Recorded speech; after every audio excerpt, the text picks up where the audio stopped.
welcome to Reptile Fight Club. I'm Justin Julander, your host, and here as well, Rob Stone. How you doing? I'm great. Excellent. Excited for Yeah, definitely. We were having withdrawals, so we had to reach out to the master, bring him back on.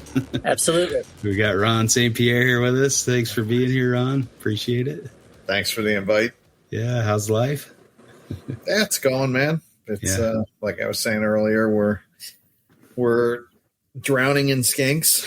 They're all born at once, and it's a fun thing. And on top of that, we still produce a lot of bearded dragons and white tree frogs. It's, two things that can overwhelm you pretty quickly. So, yeah. How many those whites lay like thousands of eggs, don't they? Or are they a little more manageable? Yeah. I had a single female that looks like it probably dropped 1,000, 1,500 yesterday.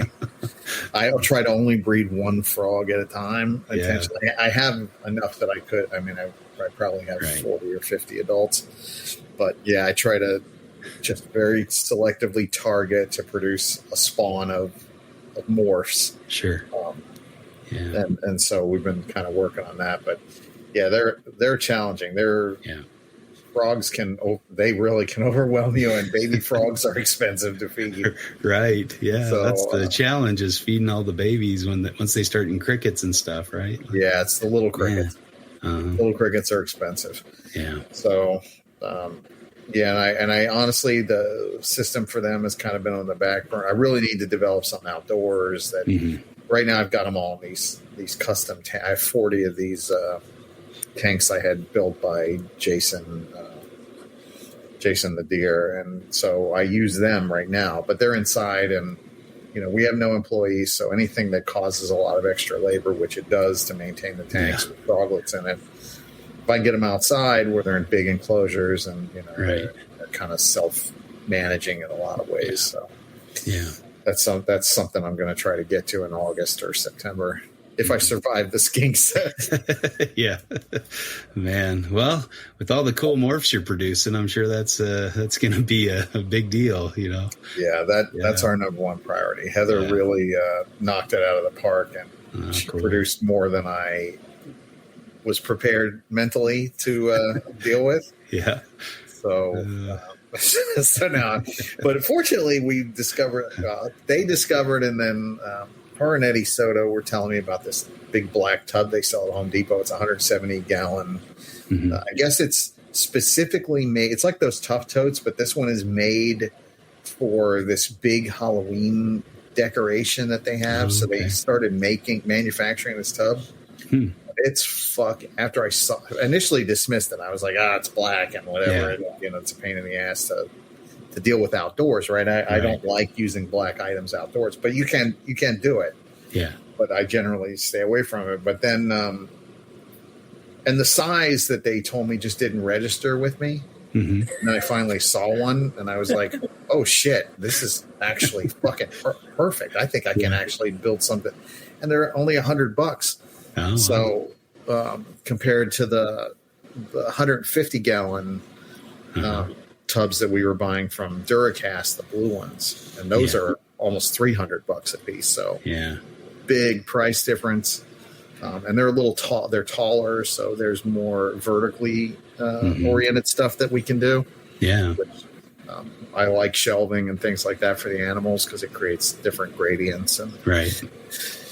Yeah, so, I remember you saying, in a past episode that having that more space and more areas to go kind of lets you house a number of animals together rather than having to house them individually. Is that still the case? No, for sure. Yeah. And I mean, the more, I think the problem, I think a lot of the things that we tend to be a little minimalistic on how you set up the box. There's a lot of ways to set up a box to get more use out of it. I mean, essentially most enclosures have a lot of dead space, like air, there's that the animal can't utilize. But I tend to do both, even for ground oriented animals.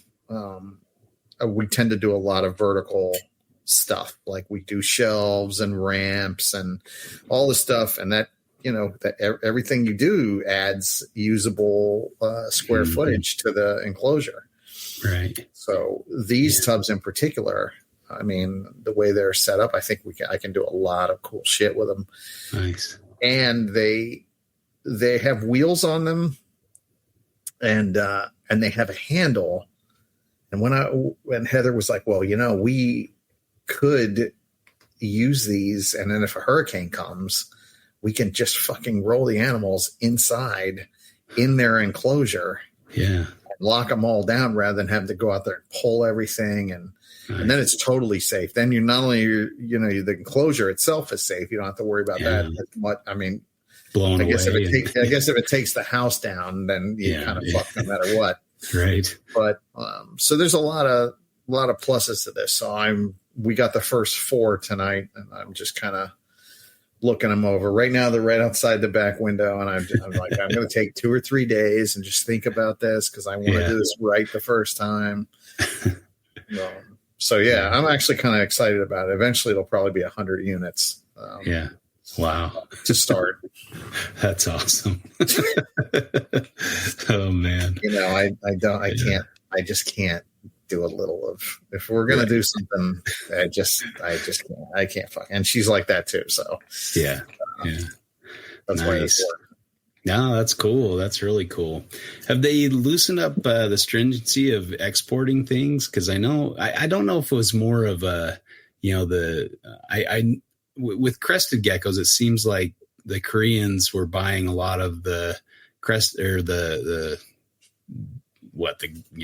New Caledonian geckos, and then once they had kind of the nicest and they were breeding their own, they were done. Yeah, and so then the market kind of had a rough go, or not enough buyers here. So and I mean they've been reaching out to us for over a year, constantly asking about the blue tongues. We will not attempt to export them because I've heard mixed things. Some people say that, oh well, if you use the right port, that Fish and Wildlife will approve. They approve them out of certain port of entries or port of exit, whatever.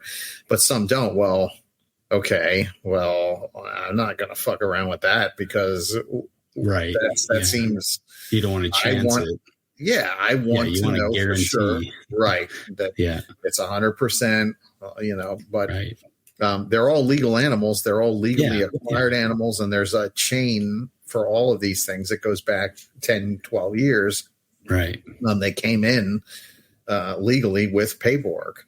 Mm-hmm. So it's not like, but now certain, I guess, ports have decided that all Australian animals are illegal. And some of them are recognizing that, oh no, some of them are. So until we get some sort of a guarantee, I just wondered with all the turmoil with everybody on the federal side getting let go, it's like, is there anybody even to man the ports? I have to wonder. But I don't want to do it. I imported some Australian species from Great Britain, and they came in without any problems, even though they were mislabeled. They were given the wrong species name, and I mean the hardest one to import probably, and no questions asked. They came. How long ago was this? This was in May. So no shit. Yeah, not long ago. They came in through California though, didn't they? I'm not sure. I'll have to look at the chain where they were stamped, but I know I'll have to look into that, but I don't know if it was California or not. I know one of the main ports is they accept the paperwork as long as it's legal. And they're cool with it, but at least one of the other ones is not, and so people have had animals seized and shit like that were legal animals from Europe. So I just don't want to run afoul of feds. The last thing I want is my door fucking kicked in over some bullshit fucking thing. I hear you. It's not worth the risk. Yeah. I had an incident where I was trying somebody had gotten permits to ship Carinata, the rough scaled pythons, to Europe. and, captive bred and everything. And then I applied for permits the next year, and they told me who to send it to. It's like a specific person will kind of rubber stamp it basically. So I sent it to his desk, but apparently he retired in the meantime, and the desk it landed on, they're like, no way, we've never exported these. That's, we've never had a record of these leaving. I'm like, here are the permits. You did it last year. Nope. We have no record of that. I'm like, this is a copy of the record. What are you talking about? It just makes you pull your hair out. It's like, why is there not a standard among all the ports, among all the wildlife officials? Why is one port doing this and one port? It's just it's maddening. It's crazy. And because of that, I have intentionally avoided any sort of export my entire time here. I have not done a single one. If somebody wants to buy shit and set it up for export, and they need us to supply, proof that it's legal captive bred stuff, totally fine with that. But I'm not fucking doing it. You're not. I just don't want too much at risk, right? Yeah. I just don't have. I mean, we sell out every year anyway of everything that we produce in the U.S., so I don't really feel the need. Right. I mean, I get it. You can make a lot more money exporting this stuff. They'll pay unreal. Like when we were doing those axanthic crested geckos, I had never made money like that in my fucking life doing this. They were $20,000 they were paying us for right out of the egg axanthic lily whites. And I'm like, how the fuck is this a thing? Like, we weren't asking that. They were telling us that's what they would pay. Wow. And it was crazy. And when I bought those things, I bought those 3 initial axanthic crested geckos because a good friend of ours, Catherine Stranahan, around the same time that Altitude popped out their first ones, Catherine shows up at a Repticon and says, "Hey, what do you think? I got these gray crested geckos that keep coming. They're ugly. They keep coming out of my nicest crested geckos." And I was looking at that and I was like, I think that those are axanthic. And she was like, well, and she wasn't really.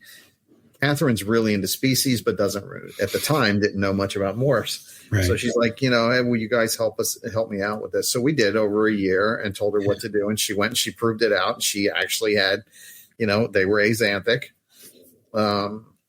And so kind of, I think at the time, the price that was being floated around the US was like $5,000. And she was like, well, give me $2,500 a piece and you can have 3 of them. Yeah. So I bought 3 of them because I was like, okay, I'll produce these in 2 or 3 years. We'll sell them for $1,000 or whatever. Right. And, it'll be a little nice little extra, dude. And I didn't really put any sort of effort beyond just, it was kind of one of those things that was here. And it was like, oh, this will make, a little bit of money on the side, Yeah. And then all of a sudden I produce them, the market explodes. And Heather's like, the Asian guys just offered us $7,500 for this straight axanthic crested gecko. And I was like, well, fucking sell him. He can have all he wants, whatever we got. Yeah. And then we hatched some lily white axanthics and she's like, they offered us $20,000. And I was like, gone. Take them. Goodbye. Yep. Because I'm not really into crested geckos. And that's part of what this show is going to talk about is, I look for holes or opportunities because I like all of herpetoculture, and at this point I've dabbled in all of it. Like I've read everything from turtles and tortoises and frogs and, lots of lizards and obviously lots of snakes. And so I learned how to do it all over 40 years and it allows me to pretty much shift in and out based on market trends or based on demand or, if something is kind of tanking. That's been my survivability. I think that's my resilience is there. That's what's allowed me to keep going, even, with all the ups and downs that this hobby or industry has been through. So kind of the convert you can't kill. You feel bad for those, the monoculture folks that just have one species and that's, they know that's what they do. And then when it tanks, they're just like, well, I'm getting out or, they might try something else, but there's just too many cool species to, I have a hard time focusing on one or, I totally agree, dude. like I said, I don't even know how many species I've worked with at this point on some sort of a commercial level. Yeah. But I've enjoyed it all. Like the only one that I would say right now still stings a bit was the emerald tree boa thing. Cause that was a huge risk that I took. And I felt like I had figured it out, but it didn't work out. And then I ran out of money. Yeah. So I was like, okay, because I could have kept going, but I got to the point where it was costing more than it was costing too much. It was, and then at the same time, this blue tongue thing, Heather really had it dialed in now, and it was growing rapidly. So I really needed to put all of my focus on that to get her systems down to where, it's a well-oiled machine. Right. Yeah. So I kind of had to shift out of that. And, and in the interim, I'm doing this frog thing. And then this fucking big group of this entire colony of fat-tailed geckos came up and somehow they wound up here. And so now I have that. And I'm trying. It's just, I have somewhat regrets that I agreed to sign on to that. But I mean, I was like, okay, well, these guys breed in the winter. So when we're running out of shit from the summer and the fall and the spring, now we have something that produces in the winter time for us. Right. Yeah. So again, goes back to the conversation we're having. It's kind of like, find it all anyway. Yeah. I had the ability to do that because I've never been a monoculture guy. I've always, my interests are broad and that's my survival. I haven't gotten rich. Like I had one time where I accidentally lucked into some geckos that made us a substantial amount of money in 1 year, but then I blew it all on infrastructure. We didn't keep any of it. We didn't upgrade our lives. We put it back into this place. So I guess that's good. But. Yeah. Right. And then, I mean, it seems like the blue tongue morphs are taking off, and you'll probably be riding high on that wave here soon with all the babies. And I mean, I hope so. We're gambling on our futures on that. I think dude, the amount of mutations that we are like right on the verge of being able to put into the public sphere is this is going to go from basically just like line bred stuff that people have worked on for a long time, nice colored stuff, all of a sudden having all of that stuff, but now, and like the species, like, all the rare ones and all that. Yeah. Now you're also going to have all these mutations, and it's not one or two. It's like, I think we're prosecuting 9 mutations simultaneously. And she made a bunch of double hets of different stuff. So we're already next year we'll roll out combos. And that's awesome. That thing snowballed. Yeah. Right. I mean, I knew it was gonna. Yeah. And I was like, man, this is going to go from 0 to 100 fucking like overnight. And it did. And yeah. Those skinks, they produce pretty well. Like, drop pretty good sized litters, and they're akin to boa constrictors. I feel like a lot of people compare them to ball pythons, but I don't think that's accurate. I mean, it's, production of them, they are harder than, obviously ball pythons are basically a leopard gecko and a snake, it's reliable. It's simple. The systems, blue tongues there are nuances to them that are, you can't just throw them in a rack, feed them cat food and expect a good outcome. It just doesn't work that way. Right. But they are relatively, the nice thing about them, they're incredibly simple to keep. They're probably one of the best pet reptiles, period, because they can live very well on groceries from the grocery store. Right. They don't need insects. There's just a lot of big pluses to them. They're friendly. They're the right size.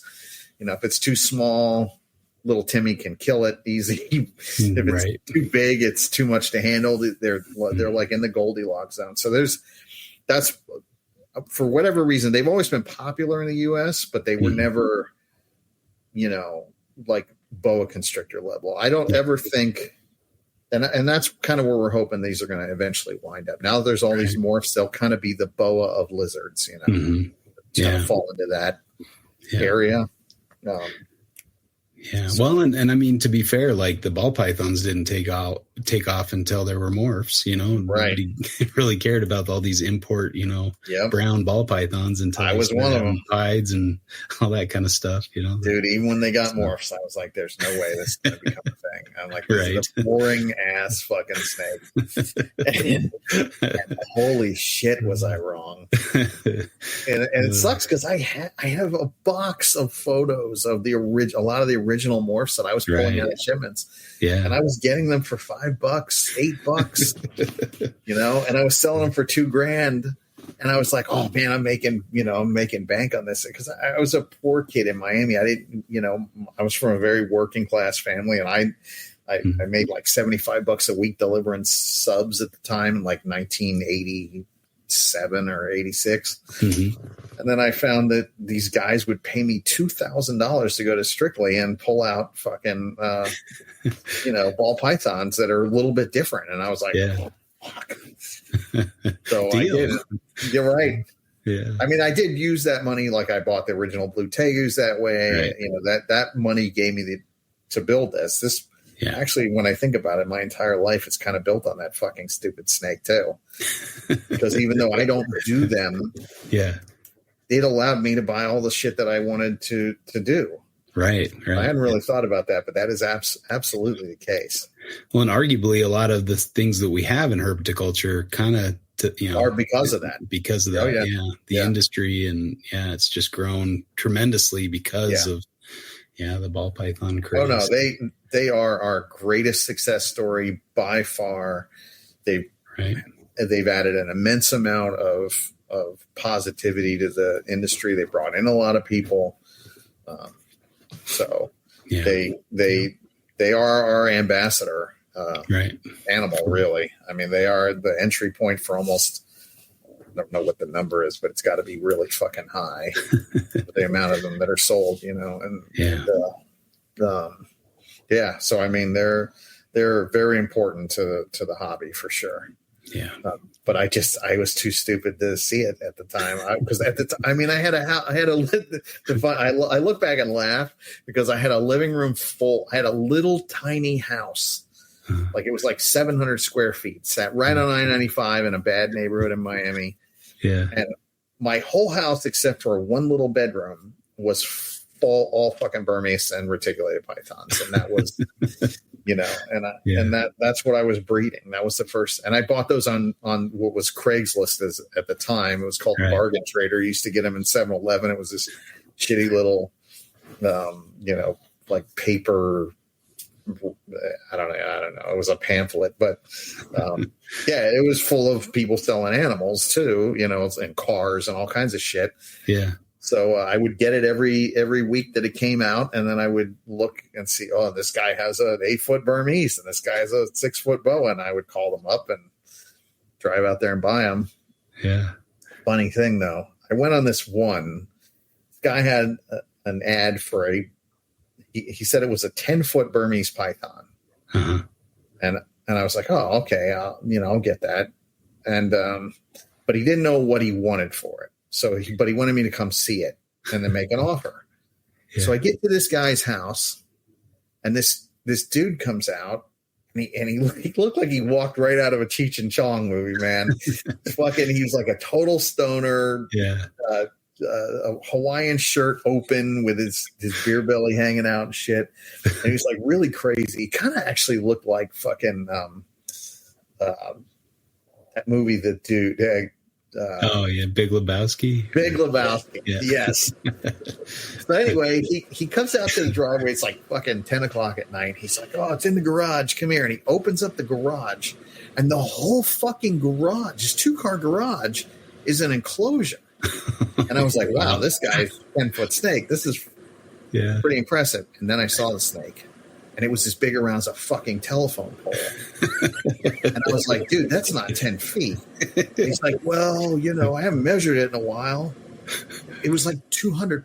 It was massive. To this day, I've never seen a Burmese bigger than this thing. Yeah. And I was like, yeah, man, I would love to have this thing, but I have no way to keep this. This is unreal.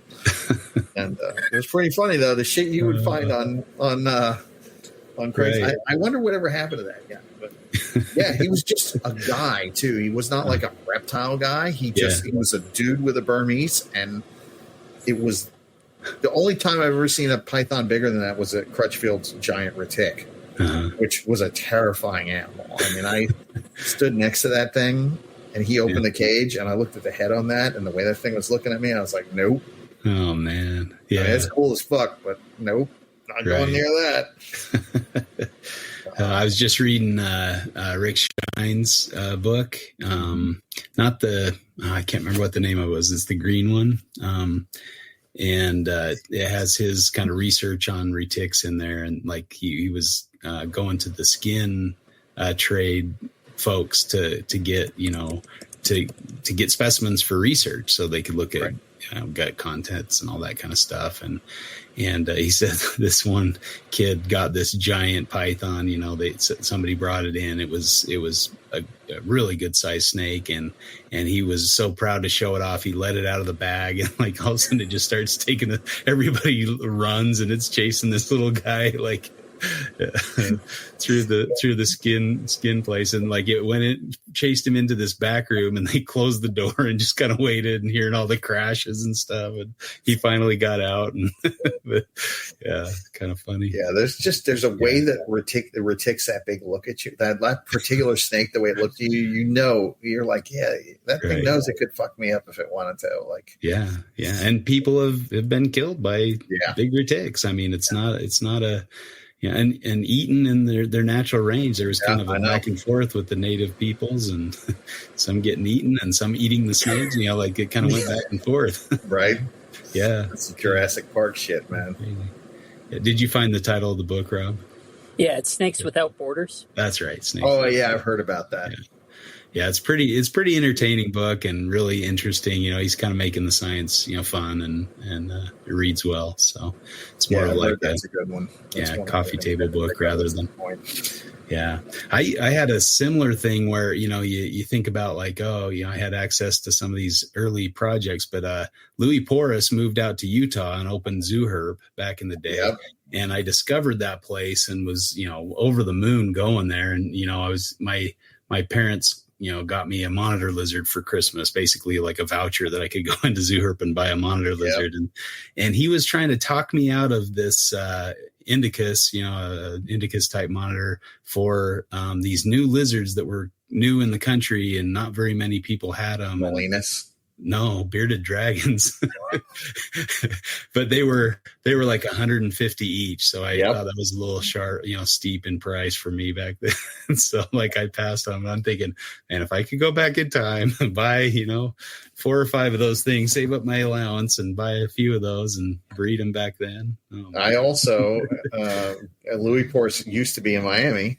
Yeah. And he co-owned a place called The Shed. Mm-hmm. That was a fucking legendary place. Joe Baraducci, like a lot of the old herpers, from the generation beyond mine, before mine, they all kind of were centered around that. When I was 8 years old, my parents finally decided that, they would take me to get a real lizard instead of all the little brown lizards that I had kept catching in the backyard and all this shit.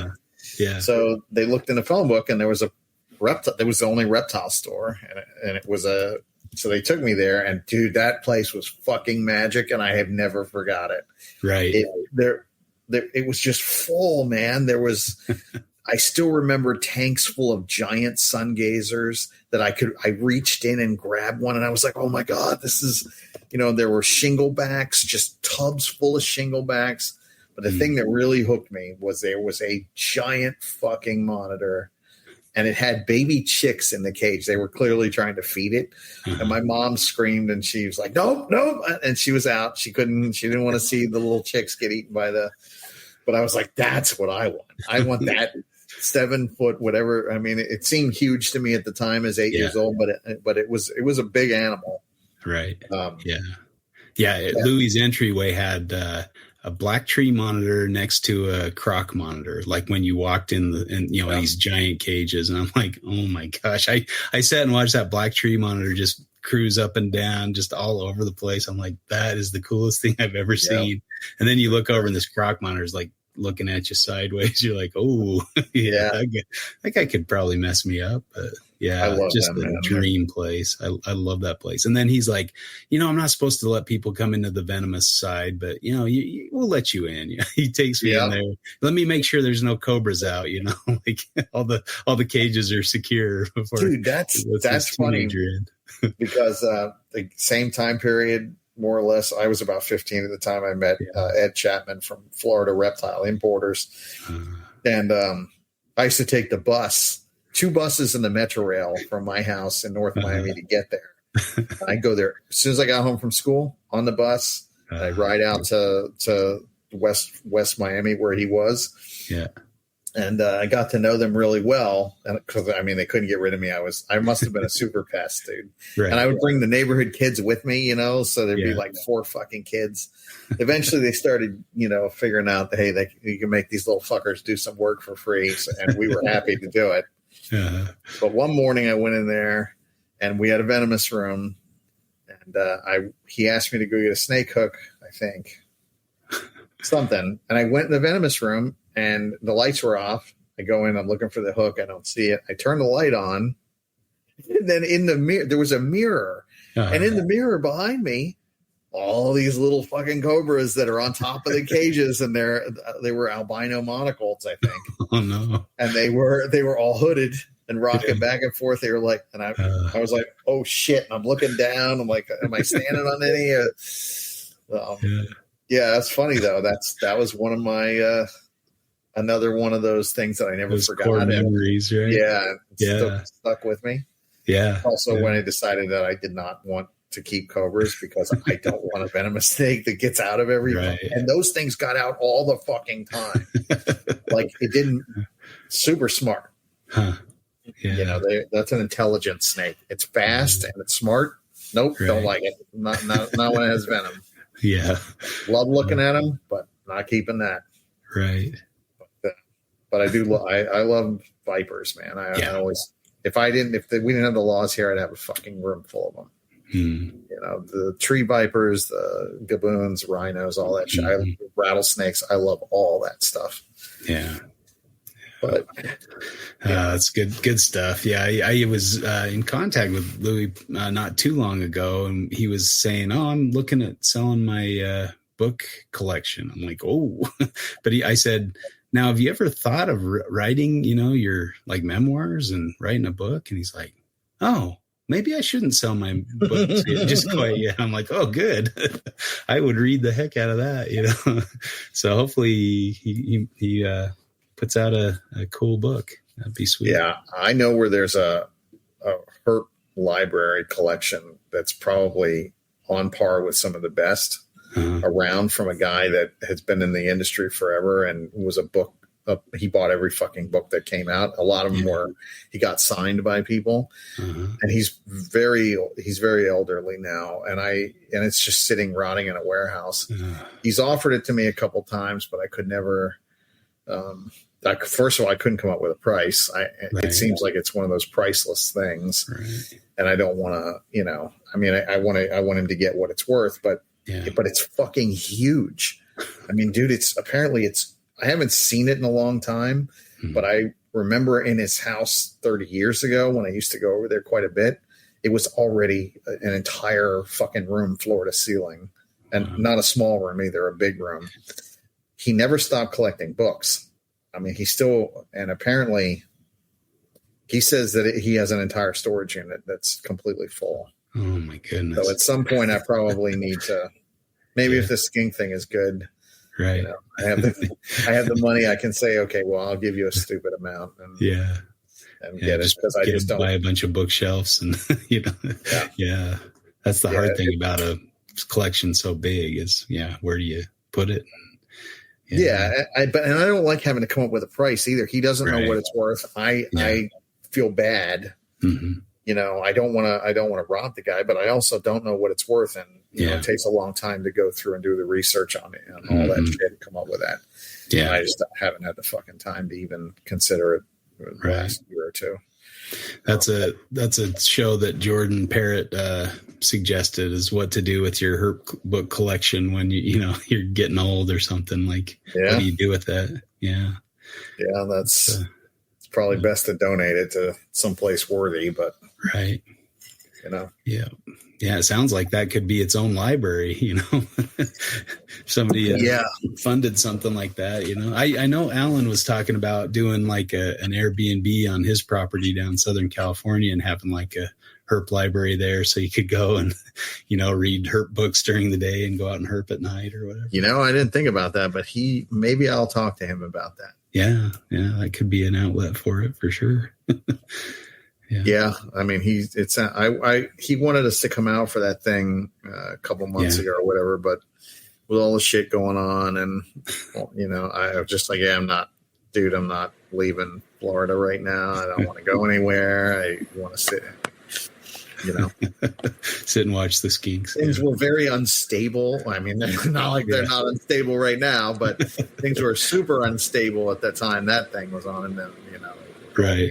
Stuff we have. It's hard for us to leave anyway, but we didn't even make it to IHS, and it was driving distance this year. So shoot, yeah. I was supposed to go to Alan's thing, and I'd planned on it and told him, I went to the wrong thing. I went to the Reptile talks instead, which was a week earlier. And he's all trying to get a head count. And he's like, so you're going to be there this weekend? Because I kept looking for Alan. Like, where's Alan? I thought this was his thing, And I went to the wrong event. It was pretty stupid, but that's kind of funny though. Yeah, it was good. It was good talks and everything, but just the wrong meeting. I heard that Reptile talks was good. Yeah, it was a lot of fun. So some good talks. I definitely we're trying to eventually get this place to the point where we can actually do stuff like that, where we're not like we do 2 Tinleys a year, and as it is, it's total fucking chaos leading up to that, during it, and then there's the anxiety of what the hell's going on at home. Yeah. It's just, I don't know. So the blue tongues that kind of lend themselves well to travel, which is kind of nice because they're kind of, they don't really cause a lot of problems. Mm-hmm. Like fucking bearded dragons and shit like that. When you have that stuff, they're fucking stupid and they'll do stupid things. And if you're not around to catch it, it can be problematic. And then, and the weather here, a lot of these events are timed during times for us where we actually have to plan out a week in advance and look, is there fucking hurricanes floating around out there? Are they coming this way? Could they be here right around the time we're supposed to? Because we've actually had to cancel out of 2 different Tinleys because of fucking hurricanes. We got hit directly during Tinley weeks that we had. We were like, fuck, we can't go. We got to stay. Yeah. So, but I would like to hit to California and see the Super Show and do the Reptile talks and all that stuff. Right. So. Yeah. I'm glad people are still doing that kind of thing, and it seemed fairly well attended. Like there was a pretty good crowd there, I mean, it seems like it's coming back. I think the success of these various species fests like Carpet Fest and Monitor Fest. And I think that's kind of rebuilding the old school where serious herpers got together, which is what used to happen at shows most of the time. But now you're so fucking busy at these. Like I tapped the fuck out at those shows. By the time the first night, Friday night, I'm like, I'm not going to anything. I'm going to grab a couple close buddies, good friends of ours, and we're going to go fucking someplace quiet and eat and then I never do the auctions anymore because I'm just like, nope, I'm going to go, we're going to go to bed or whatever, we just tap out. But it's a lot of work. And I think that's kind of the downside sometimes when they try to do the symposia hooked to a big reptile show. Because it's just, it's not that, a lot of people don't have the energy for both, or they want to go hang out with their friends. Like that's half the point of going to the reptile shows, to catch up with, like-minded folks and friends. Yeah, for sure. So, I understand that. But it was good, even though it was the wrong event.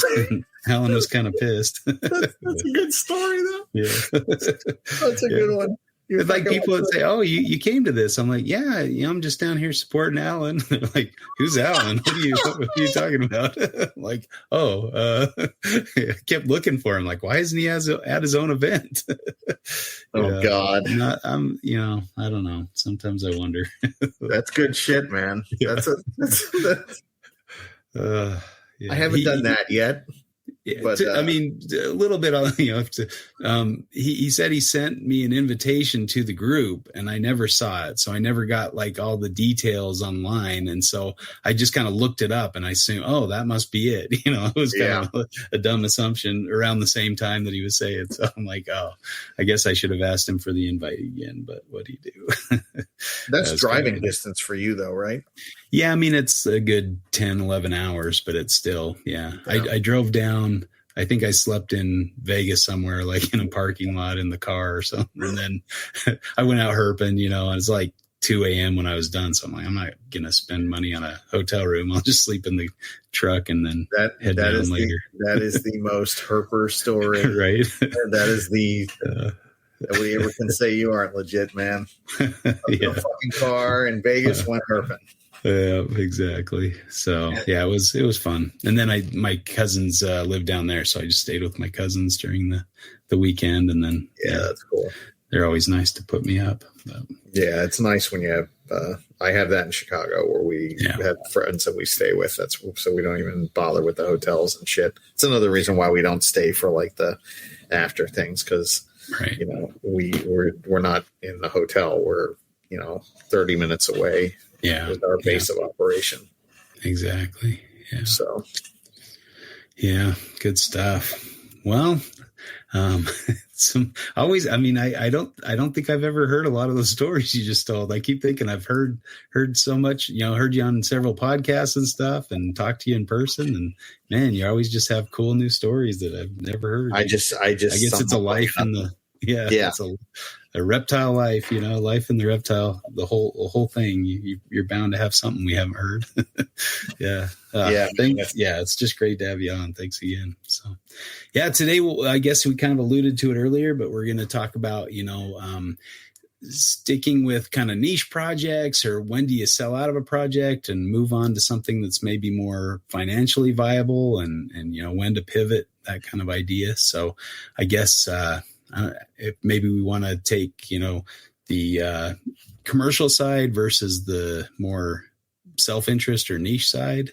Does that sound good? And we'll kind of go with those two sides. Of course, there'll be a little bleed over, right? Can't ever. Yeah. Can't. Yeah, I'm kind of. We're all both. There'll sides. Be a lot of bleed over, I think. Yeah. All right. Well, we'll go ahead and flip the coin between me and Rob. So, Rob, you want to call it? Tails. It is tails. Wow. Would you like to fight with Ron? Despite the gap, it continues. I like it. This is good. No, I'd rather. I'm going to chuck you. I want to hear you go at it. I'm all in the bleed on this one, so I don't know if I can hard pitch it one way or the other. All right. Well, you'll moderate, so I'm sure you'll throw in your 2 cents. Oh yeah, this is going to be a brutal slog. Knockdown, drag out. Yeah. The three of us are fucking. Yeah, that's never going to happen here. There's never going to be any fighting when I'm on. Both you guys are awesome, and I think we're all on the same goddamn page on pretty much everything. So right. Yeah. I mean, all right, Ron, go ahead and call the next one. Heads. It is tails. Whoa, got 1 out of 2 this week. Let's see. I'll go with the pivot. The commercial side. I mean, well, that's probably a dumb thing to do, but since I've never really done that, but maybe I see the greener.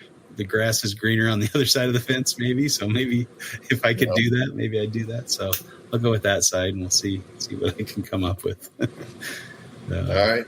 Give you the niche side if that works. All right, let's do it. Okay. Well, maybe I'll start out.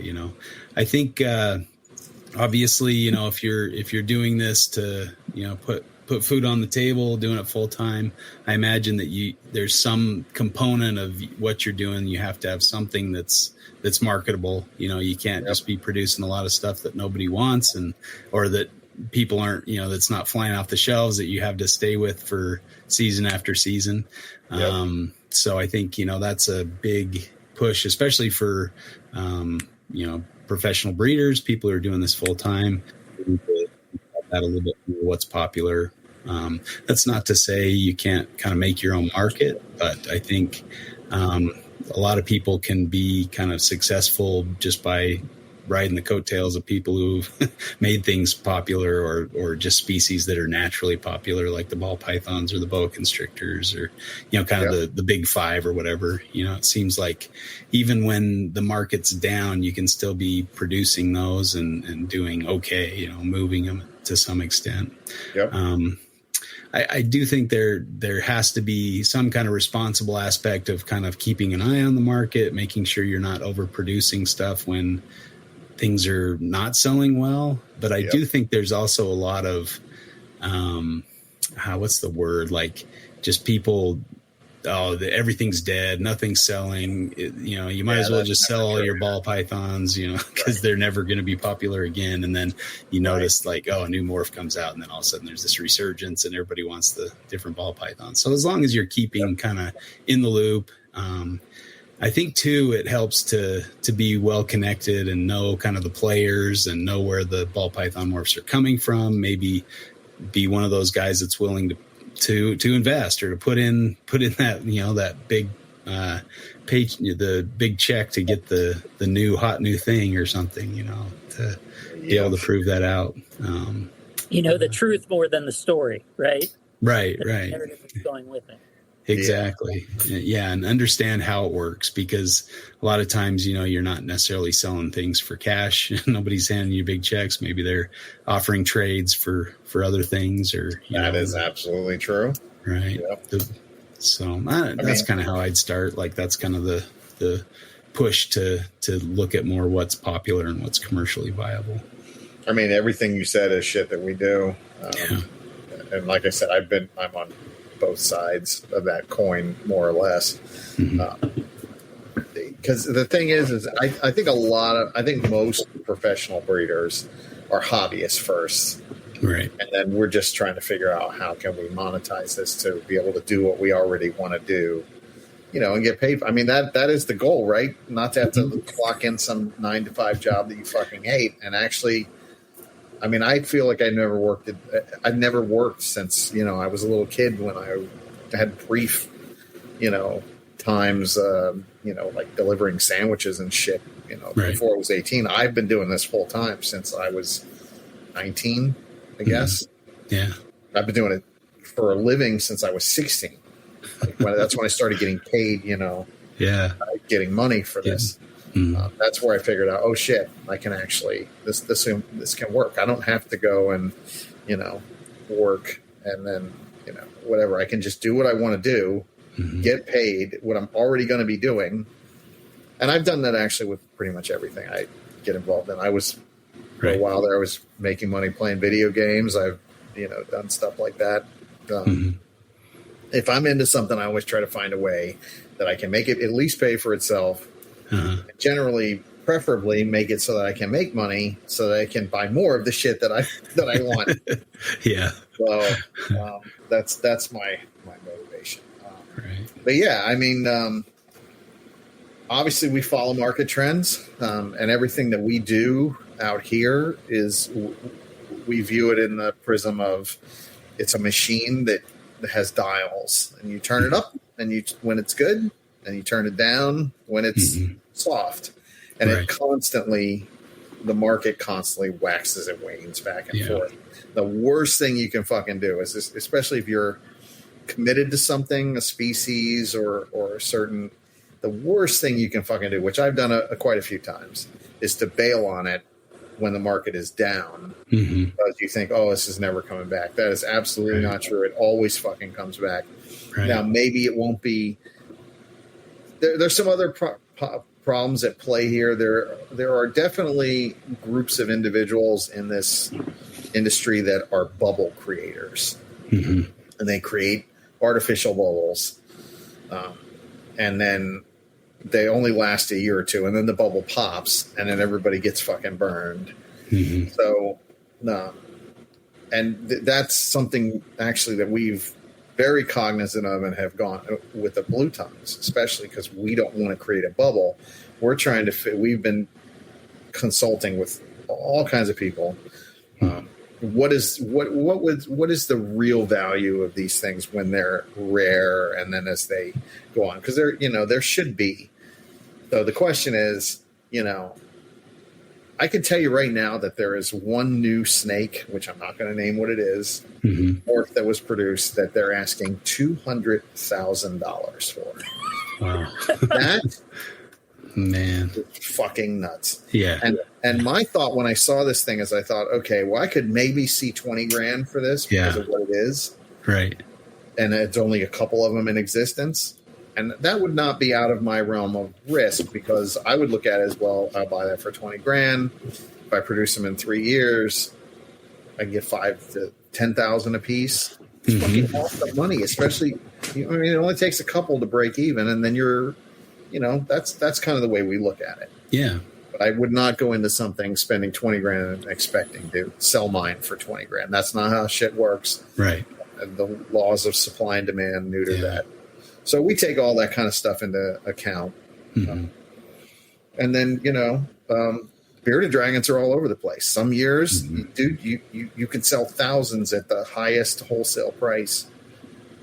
And then some years, they're only worth a couple dollars more than they cost to produce. And so you got to ride that out.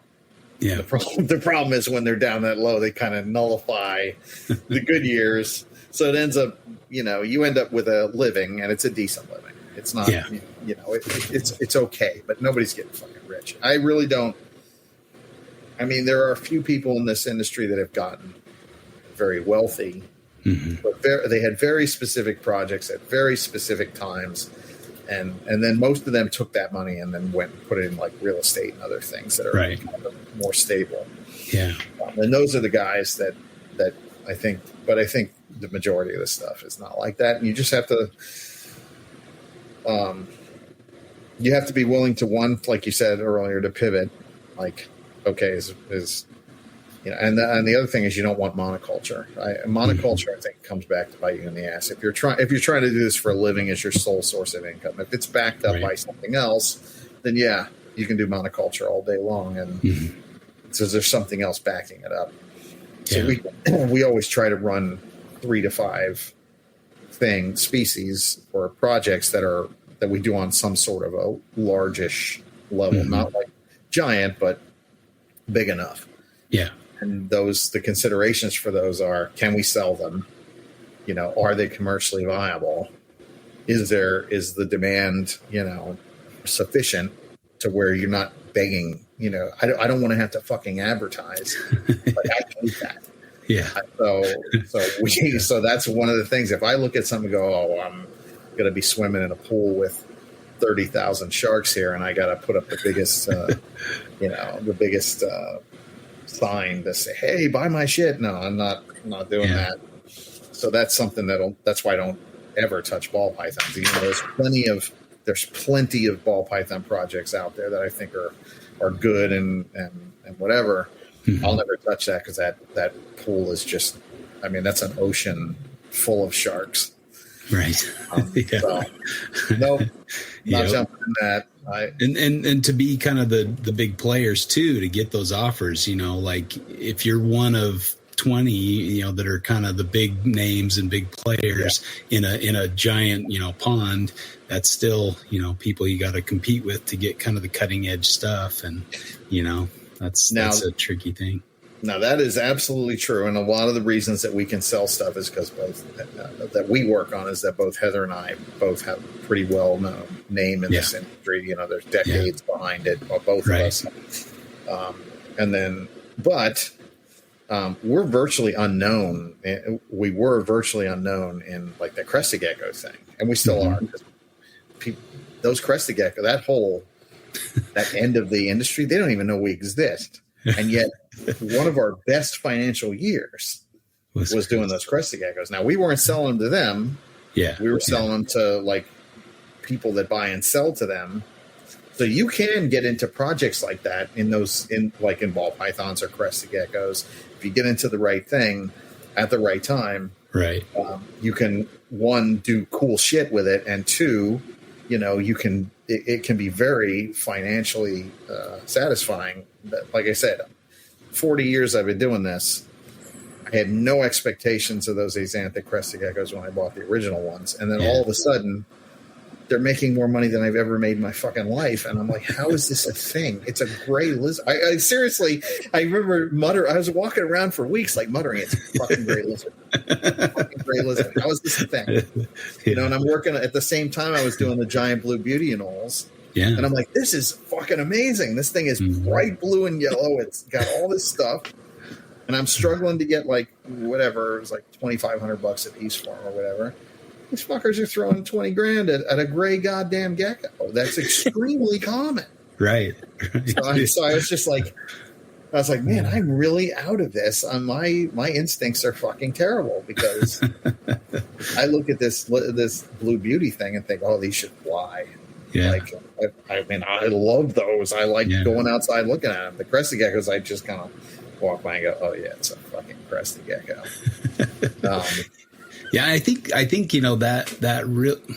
that does go back to like our personal interests. You can look at it from a business perspective and say, oh, that's a good way to make some money. But at the same time, you want to be happy about what you're keeping and be interested in it enough to, keep it going and stuff. I mean, that's, I guess, to lose that, that's a kind of a slippery slope too. I mean, don't get me wrong. I set up those crested geckos because I do like them. I mean, I like ball pythons. I like crested geckos. I like all the staples, right? I mean, but at the same time, I have a hard time seeing that value that was ascribed to those things. Right.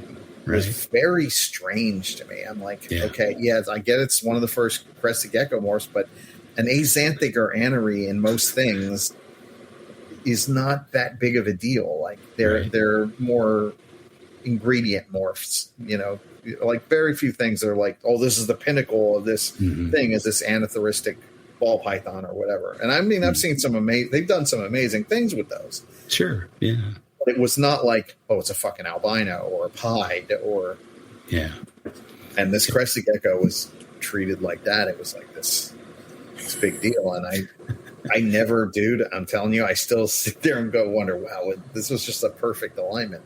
But that was a pivot for us, actually, because I had no intentions of doing any of those geckos. I tend to stay away from New Caledonia stuff here because it doesn't really like the heat. And I don't like things that I just can't, that I have to modify either the indoor too heavily by cooling it or I can't put outside. Right. So if I have to do a lot of cooling with we can lose power here after a hurricane for a month, and it's in the hottest part of the fucking year. So I don't want cool shit that's going to fucking die. Right. So I avoid that. But in this instance, her and I were coming off of first getting together, and then we were working out of a warehouse for a while.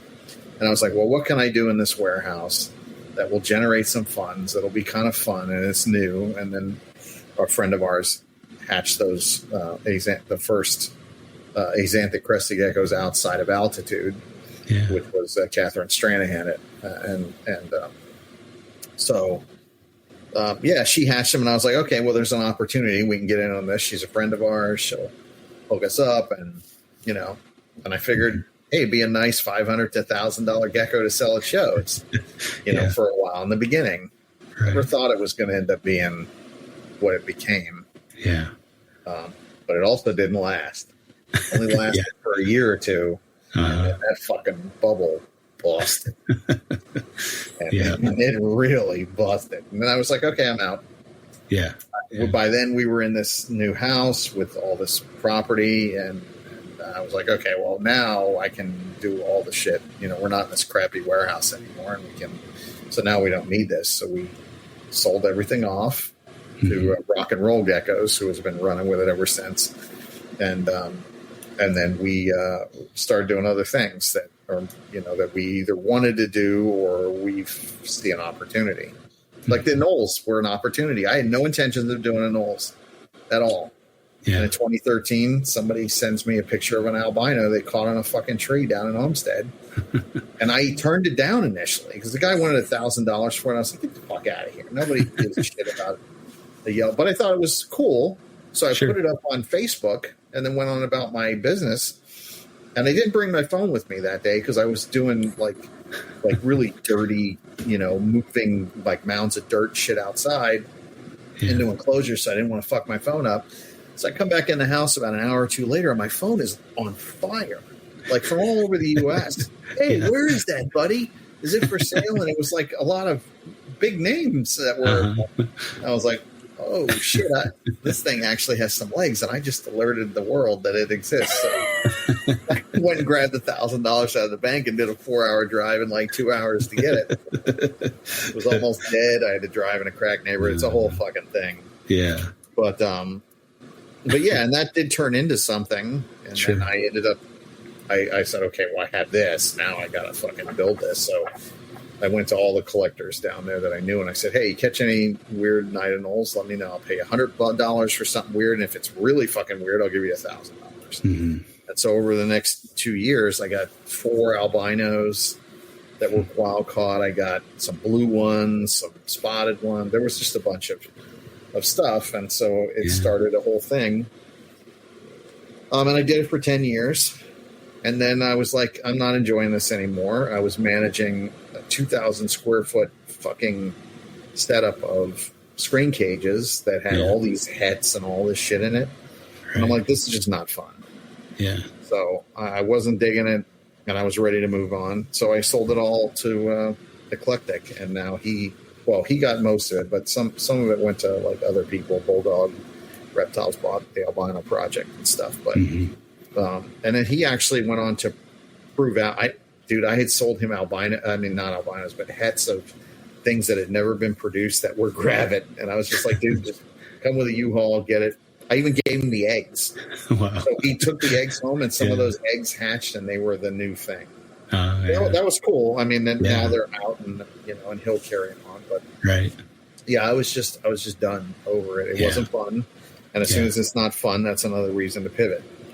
And I think too that's a nice way to pivot, where you've placed the project in capable hands, as a group, rather than like piecemealing them out and trying to get as much as you can off individual lizards, and that tends to destroy projects a lot quicker than so. Yeah, I guess if you're going to pivot and move away from a project, see if you can keep it going in somebody else's hands rather than just kind of, splitting it up and ruining it. Yeah. And I've done that a few times. And that's why I never went for sale to the public. Nobody even knew until I was already done. Yeah. Like I just reached out to people that I knew that I thought would be interested. I'm like, hey, look, I'm ready to tap out of this. If you want to take it over and be the guy doing this, because you're going to inherit he already had his own, pretty substantial collection.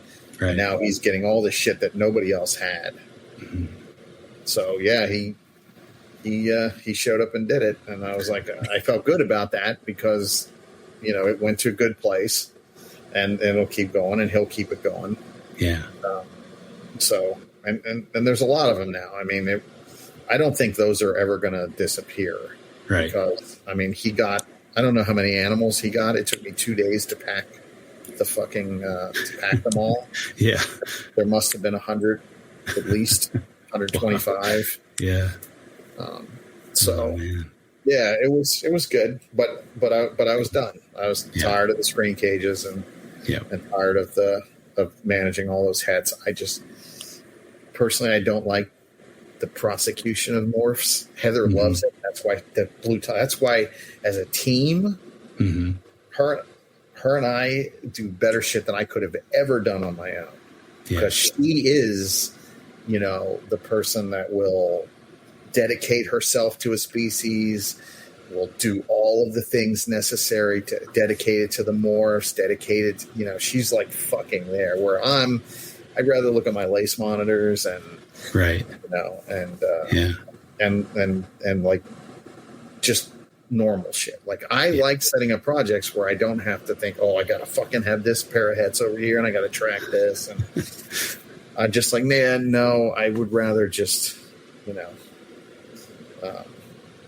so I have some things once her blue tongues get to the point where I feel like doesn't require so much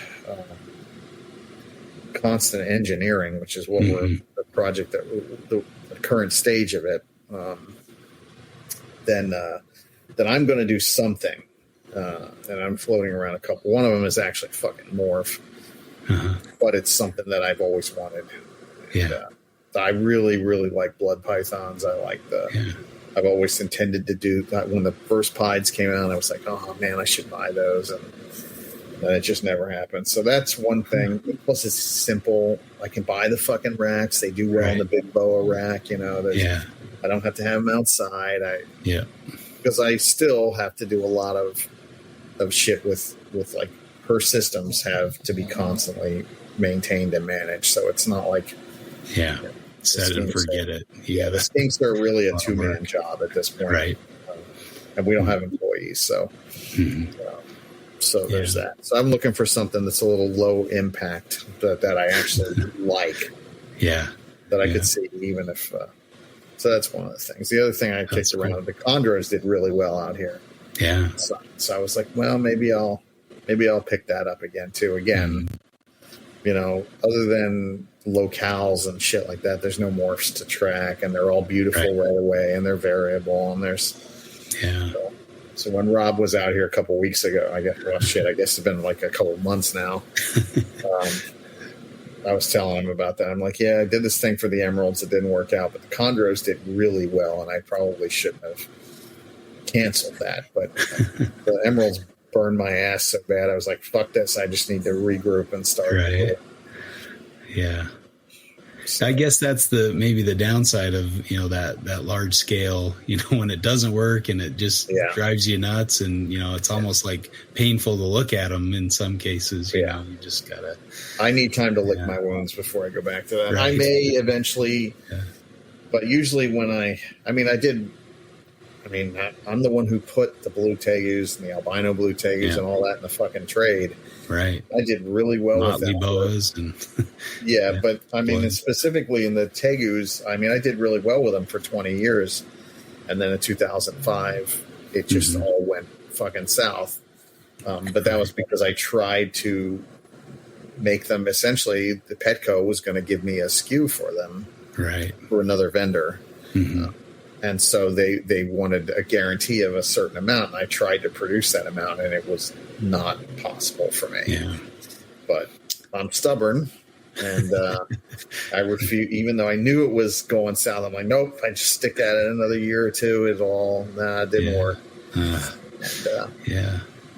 It took me 10 years of wound licking before I would even look at them fucking things again. And then they banned them, so they did me a favor. So I just started to set them back up. And then they banned them, and I was like, okay, well, this is a fucking sign to just leave these things in the past. But and I guess as a hobbyist, I've learned, that monitors are a little too much for me to be successful with as far as breeding. They just take way too much work for somebody who's working a 40-hour job, the 40-hour week job. So it's just really hard to keep up with them. I enjoy keeping them, and I wouldn't mind having a pet here and there, but breeding projects, probably not the way I'm going to go anytime soon. And, I think my only kind of, mark that I could say that I've maybe left on for a project in general have been those Western Stimson's pythons, where I got some of the early. I know there were some in the country back in the day, but they weren't really recognized as something unique or new. But getting those wheat belts and establishing those, and now seeing them on Morph Market for $350, and a lot of different people producing them and selling them. That makes me feel really good. That they're cool, out there, they're established. I don't need to worry about being the only, guy with numbers of them or anything. And I can maybe scale back a little and just kind of enjoy them rather than feeling that pressure to make sure they are established in the hobby. Yeah, right, it's almost an impediment to pivoting, right? Yeah, and right. actually, the other part of this that I was thinking, sort of when is pivoting hard is sort of our own pride, right? When people say, "Oh, Justin, you're the guy for these things," and then you want to go in a different direction. Ron, you're the guy for all these many different things. Even the anoles, right? It takes you have to be able to set aside your pride to say, hey, I'm pivoting and doing something else in a way that a lot of people aren't willing to do, right? They don't want to take that many messages about why'd you get rid of Bolin's pythons or why'd you do whatever it is, what you're giving up, you're a quitter, this sort of thing. And there's some of that sort of stigma, I think, works against people genuinely appreciating or recognizing their own enjoyment. Right. I think, Ron, that you hit it on the head when you're saying, well, you didn't enjoy doing the work that was entailed with the anoles anymore, so you pivoted. You did something else. Mm-hmm. Oh, I had the pride beaten out of me a long time ago. No, at some point, I just don't give a fuck about the opinions of people that would kind of put a negative spin on you on that. Because, look, actually, what I should really say is probably the thing that I just don't marry myself to anything anymore. Mm-hmm. Like, it was one of the things that fucked me up with the Tegus, and it took me a long time to realize that I was married to an outcome that was not going to happen. Right. And so that really took me down. I mean, it was that almost killed me. Mm-hmm. And then after I was done with that, then I spent years thinking about how the fuck I got there because I never wanted to go back to that. Right. And some things that I discovered was one, a lot of that was pride. I was, other than Bert, I was the Tegu guy for all the other ones. Yeah. Bert was the black and white Tegu guy, but I had all that other shit locked down. And I had spent decades, working on it. And I used to think to myself, I'm like, if anybody's going to do it, I'm going to do it. I'll figure it out. And then, the world says, fuck you, you little shit. You don't know shit and beats your ass. It took me a long time to come to that. And then but it was very freeing though. Once I realized that, I'm my own worst enemy. I allowed pride to get in the fucking way. And I should have immediately, man. And I knew that everything was going backwards. Like I was losing my house. Everything was going to shit. And I had all the ways to get out of that quick. All I had to do was go back to doing red-eye tree frogs. I could have done them, and I was dabbling in it, but I should have just said, fuck the Tegus, jettison the whole thing, and then just focused on red eyes and chameleons at the time. Mm-hmm. Because the place that I lived was not conducive for anything that could not take an ass load of rain. I moved from Miami where the Tegus did great because it's relatively dry to this place called Loxahatchee, which is a fucking swamp. I should have known when I bought the house there because all the houses were on hills, like with man-made berms. And I looked at that and I was too stupid to know that's because this bitch floods like a motherfucker. And so I set up all these hundreds of Tegus on this property. And mind you, I have a pond in my yard and I'm on the corner of two canals. So there was a lot of water. and there were green iguanas all over the property. Like they were just there, So I knew this, but too stupid to tie it together. And it turns out that breeding, savanna grassland, trying to breed savanna grassland lizards like Tegus in a fucking swamp doesn't work. Surprise. So yeah, but I did definitely recognize it because that's why I had some chameleons and I had the red eyes.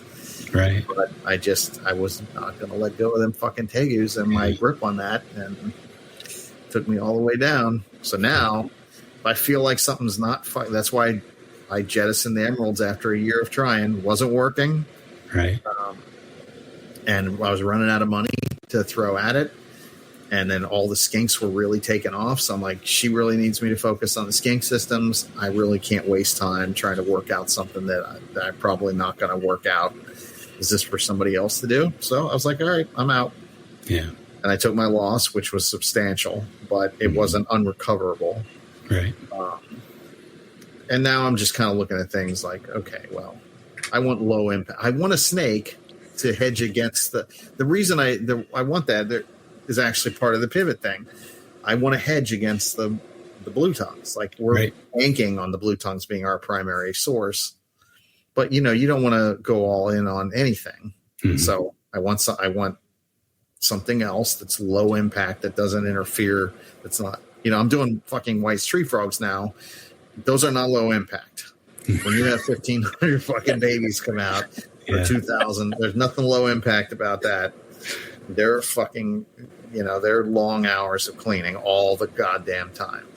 I'm not going to do these forever. They were a temporary stopgap to shore up some, because I have used frogs for 40 years to shore up our income. If we're going to be low on something, we're not going to make enough, I can go get some frogs, quickly make thousands of fucking babies, wholesale them, no problem.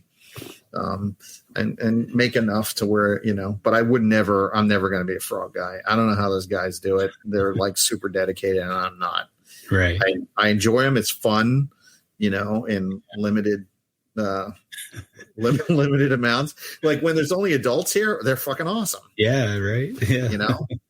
Once you get all the babies out the door, they're fantastic. But like I said, before I came on here tonight, I went and saw that one of the bins has like 1,500 fucking tadpoles in it. And I was like, oh shit. So I got to get a thing set up for them and all that. Right.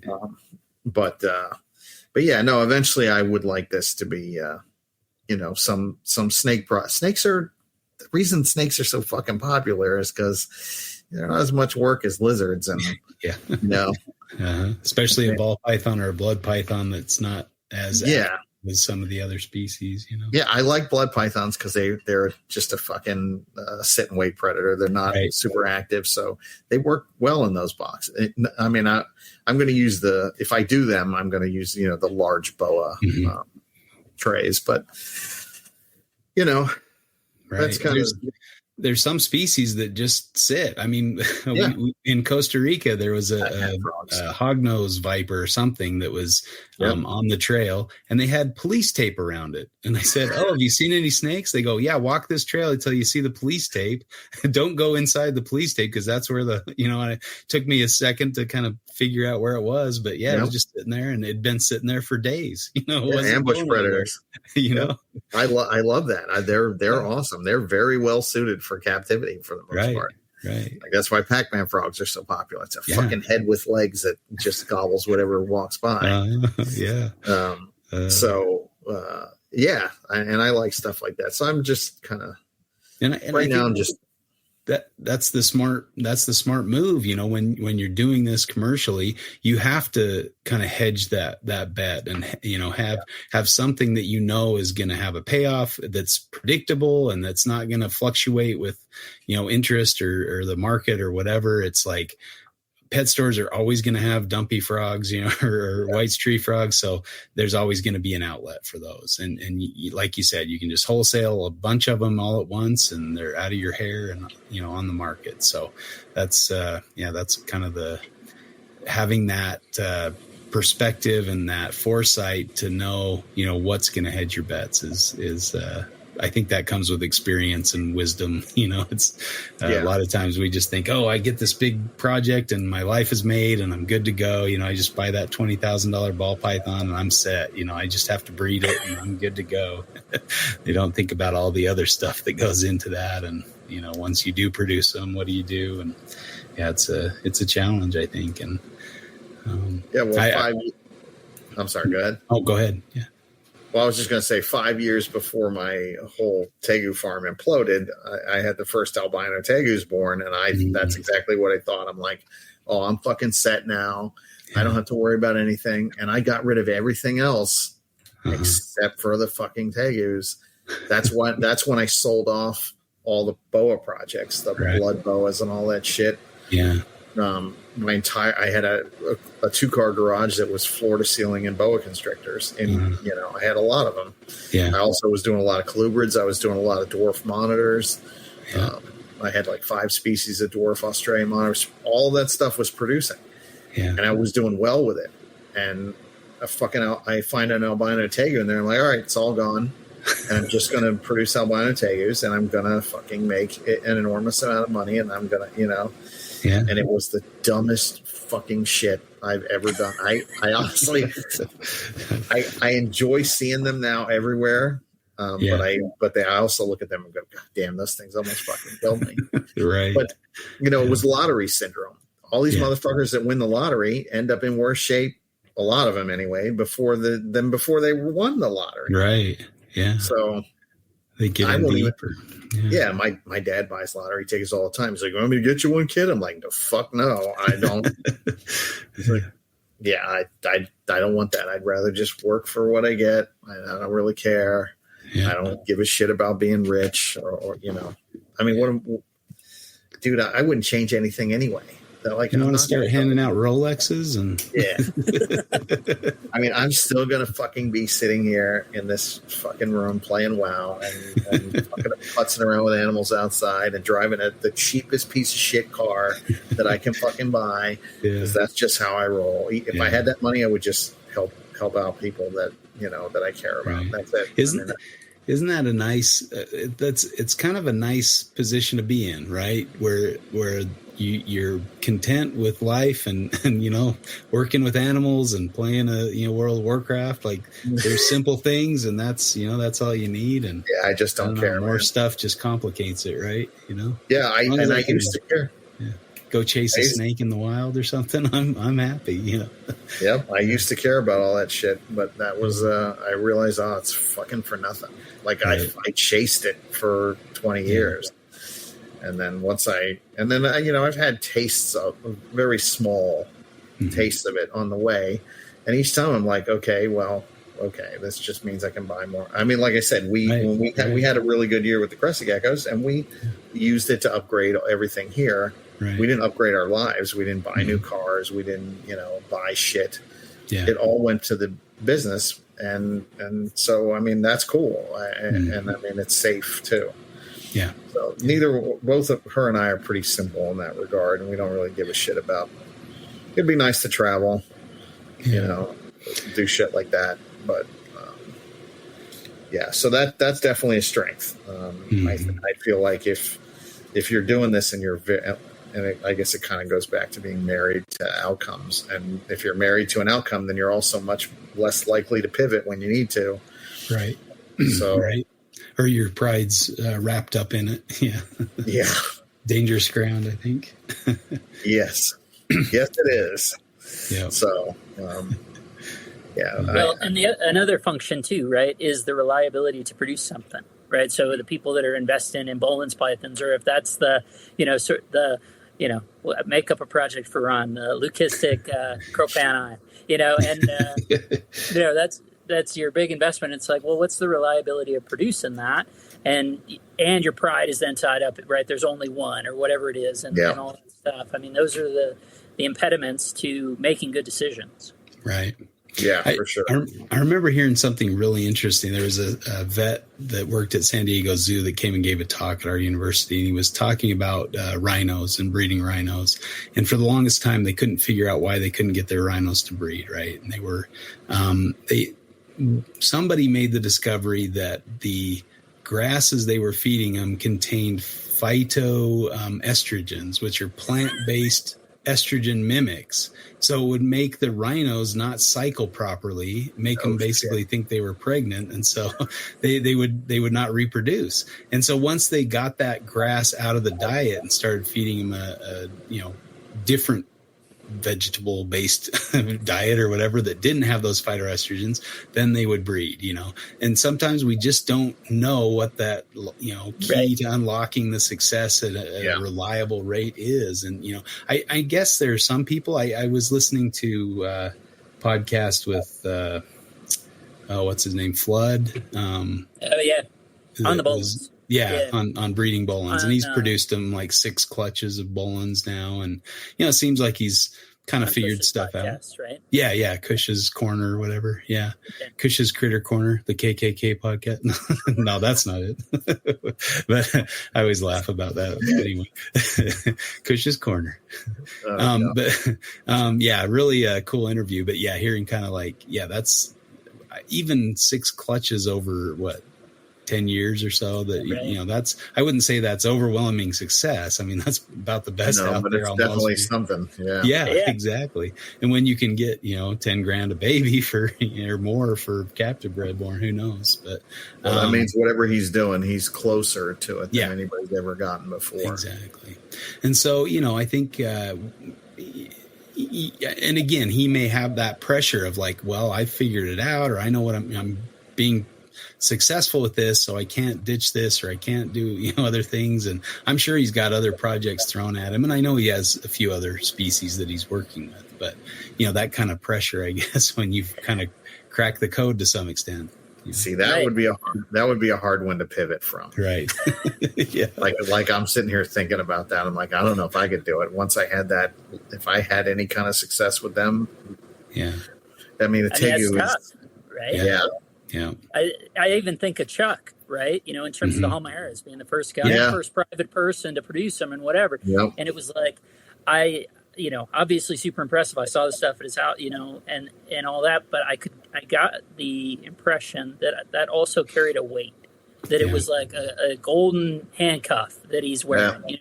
You're the dude, you did this thing, but it's also now there's this expectation that he's got to keep those things forever and see it forward and all those things. And I could feel that. He didn't say that, but I could feel it. Right. Yeah, that's the, I guess, the other side to it. Once you get that, I guess you have to at least have that sense that, okay, I'm not, take the pressure off yourself. I'm not the only one that maybe could do this. Maybe I could help other people figure it out. And I think that's where,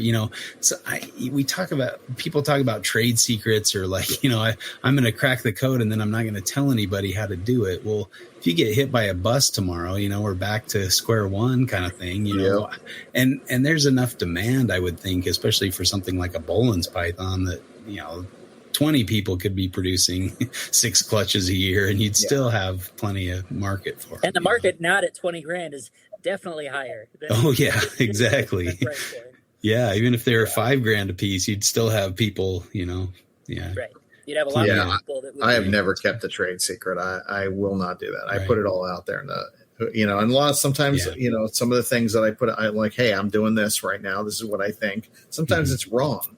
And sometimes that comes back to bite you in the ass, because then people are like, well, you said this. I'm like, okay, but that was with the information that I had at that time. And I thought that I was, not everything that comes out of everyone's mouth is a fucking nugget of wisdom. It's a whole lot of shit that comes out of everyone's mouth, along with a few nuggets. You just got to be able to find the That's why we're posting on social media and not carving it in stone. It's not, the end all be all. Yeah, exactly. Yeah. It's an idea. Yeah. Unless you're saying, do this and you will be foolproof. It's foolproof or something. Yeah. Even then, you're probably better enough not really following that. But I don't know. Yeah, no. And what works perfectly for one person, right? You can copy it perfectly, and it may not work for you because there are still small differences.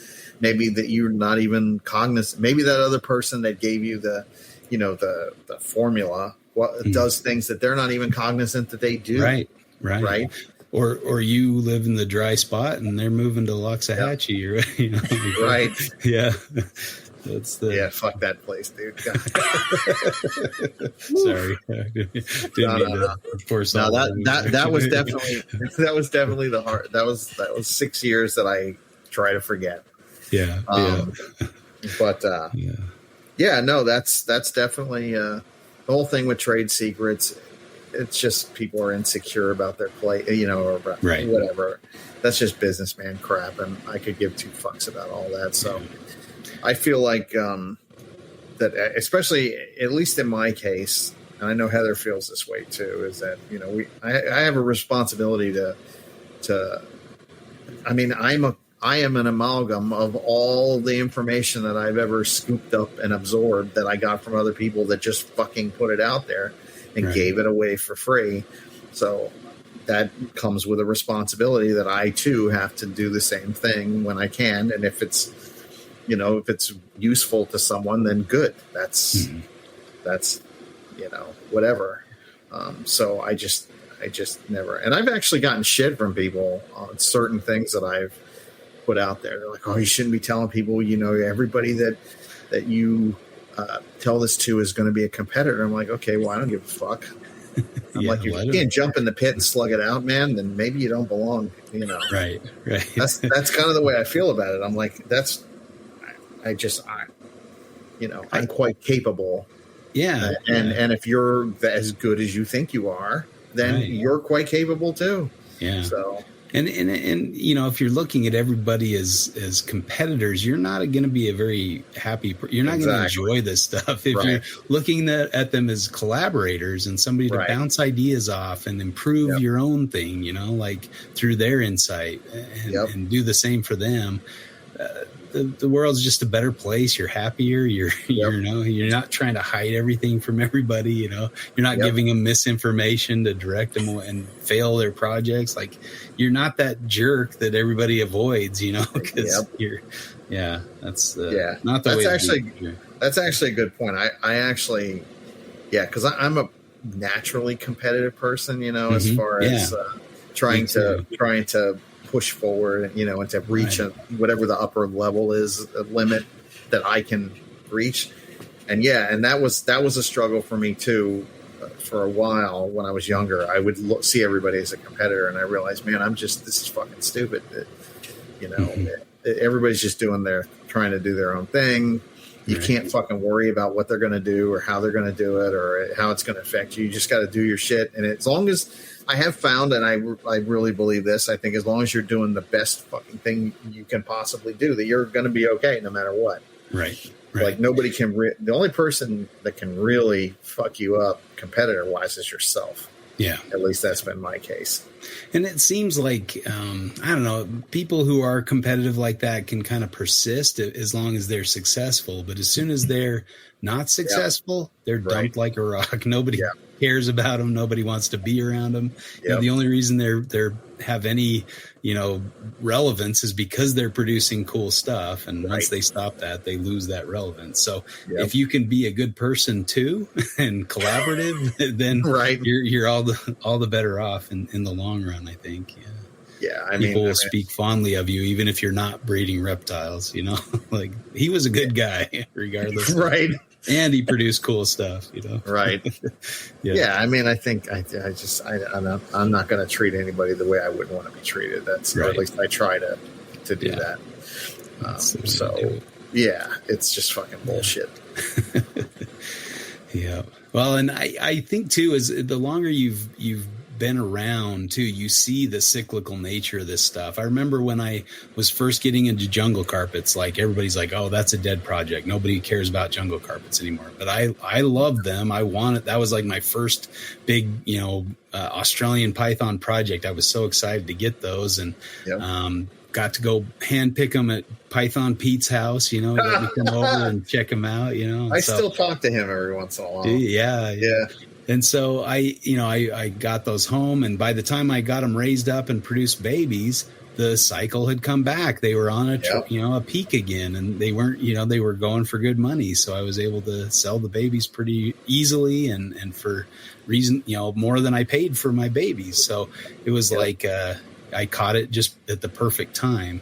Now that hasn't happened with other projects. I bought at the wrong time when they're, at their peak, and then I go to sell them and they're in their trough or whatever. But as long as you keep with it, you're going to see those peaks and troughs, and you're going to know, okay, well, I'll hold back and I'm not going to produce them this year because they didn't sell out last year. So, you just make common sense decisions. And I think, I think a lot of people are just so excited about it. They just prepare everything and produce, and then they kind of overrun themselves and wear themselves out, or, get in that position. That can be, that's easy. That's an easy mistake to make too. Right.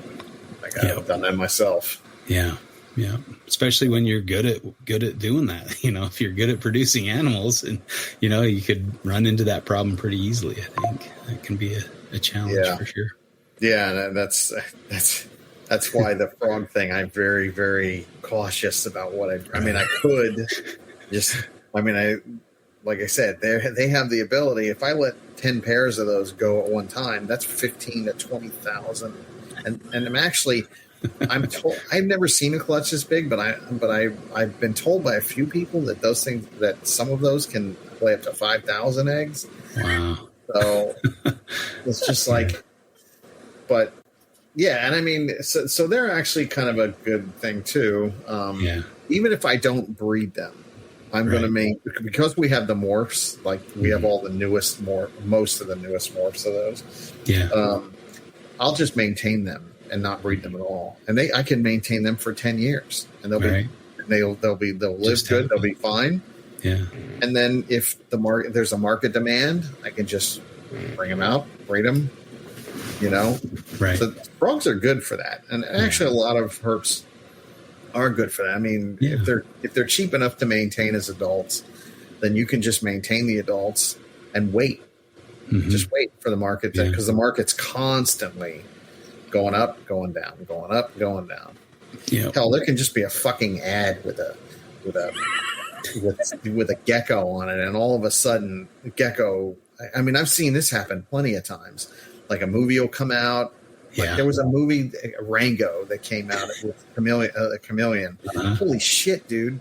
Everybody wanted chameleons. Yeah, and I it's funny because tonight I had a phone call from a buddy of mine, John Carlson, who's working on this new boa project, and him and I have been friends since we were kids, right? So like 40 years. Yeah. But when Jurassic Park first came out, we were talking tonight, and he asked me something. I'm like, oh yeah, we went and saw the Jurassic Park movie last night. It sucked, but whatever. It was kind of funny. Oh shoot. But he's like, hey, remember when the first one came out and you were like, dude, the reptile business is going to blow up. We're going to sell lots of lizards because of this movie. And he's like, I thought you were full of shit. And then all of a sudden, like the movie came out and then iguanas were selling like crazy. I'm like, yeah, because the pop culture is, I mean, I guess you can look at that. It's kind of bad in some ways because there's a lot of impulse buying and stuff like that.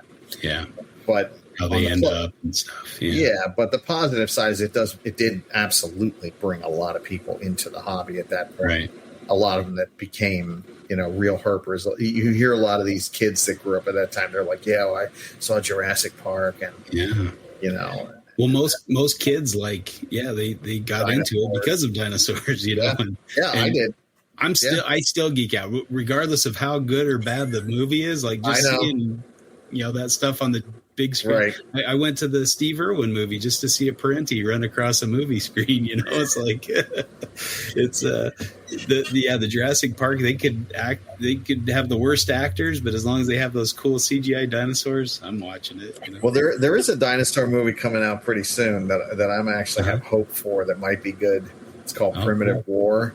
Uh-huh. It's based on a comic that I had I was part of a crowdfunding thing for this, so cool. I have the original. They sent me all before they released the comic. They sent me all the stuff, and it's pretty cool. Huh. I wouldn't say it's like amazing, but it's good, and it could be like a more. I mean, it's kind of a brutal comic, so if they did the movie right, this could be like more of a like what you would expect, a giant predatory. Right. Reptiles that are hunting humans, Yeah. So that comes out apparently this summer, so it'll probably suck like everything else, but it might be good. Uh-huh. So I'm kind of stoked on that one, and they showed a preview for it at the new Jurassic Park. Oh, cool! But I mean, and Ninja Turtles when that movie came out, Yeah. It's funny because I used to collect the original Ninja Turtle comics. They were adult comics. Those were not like kid shit. And then these fuckers turned into a kiddie movie, and it blew the fucking reptile industry up. And it also blew up the Ninja Turtles. I mean, the original one was like swearing and whoring and all this stuff. Like they were the original Ninja Turtle comics were awesome. But so. Pop culture does affect this, and it creates, demand. And so if you're doing this. I do watch that stuff. If I see there's a new movie coming out and there's something that I think, I might jump into that temporarily and use it to fund the stuff that we really wanted to, you know what I mean? I mean, it's kind of, I just don't look at it anymore like, because again, I'm in a position and I have a unique perspective, I think, more like you guys, where we kind of like it all. So it doesn't really fucking matter what it is because it's all cool. Yeah. Right. So it's like, so that kind of, I'm not a ball python guy. I'm not a monitor guy. I'm not a tegu guy. I'm a herper, Right. A reptile breeder. I was thinking about that with Rico Walder. He was always thought of as like a chondro guy, but I got to go on a couple trips to Australia with him, and we went to this turtle place where we swam with fly river turtles. This guy had this big outdoor enclosure with like a almost like a big greenhouse over top of it, and he had like beaches for the fly river turtles to nest on and stuff, and you could go in there and snorkel with them like in this big pool. It was so cool. Rico spent his whole time in the other side of the filter side of the pond where all the plants were and these little random turtles. He was a turtle guy. Like his big thing in his early hobby or I guess his career in the zoo industry was turtles. And so like he knew a buttload of turtle stuff, and you're just like, I thought you were the chondro guy. He's the everything guy, he likes it all. Yeah. It's just the chondros were what was popular, and what kept his attention, I guess, towards the end there. But like, yeah, he was a big turtle guy. I believe that. Most of the most serious herpers I know, they're fucking turtle guys. The turtle guys are like with shit, man. Oh, yeah. Yeah, they're the hardcore. And they have their own, Yeah. Now that's got to be a tricky position, like a large tortoise or something, that takes 20 years to mature or whatever, and lives for 100 years. How do you do that project? That my next door neighbor is one of the. Russ Gurley told me that it's one of the best turtle collections in the world. Oh, really? Yeah, his name's Dennis Uhrig. He lives literally next door to me, and we met. I lived here for a year, and he had reptile people going over there that knew I lived here, and telling him, "You know who your neighbor is? It's just a fucking lizard guy." And but they weren't telling me about him because he keeps secrets. So they're going over there telling everybody because they know I don't give a fuck. Yeah. And they're going over there telling people that I don't know that whatever. So fucking the other neighbor is a fucking asshole. And called either looked at our houses through Google Earth, flew a drone over, and saw that we have all these enclosures and that he has all these ponds, and called animal control. Yeah, so animal control comes out, and I let him in, and we got they gave us a very positive thing, and they left, and everything was cool. Yeah. They went to Dennis. Dennis is not as amenable as I am. Basically told him to get fucked. Yeah. And then he went and pulled public records to find out who fucking ratted him out.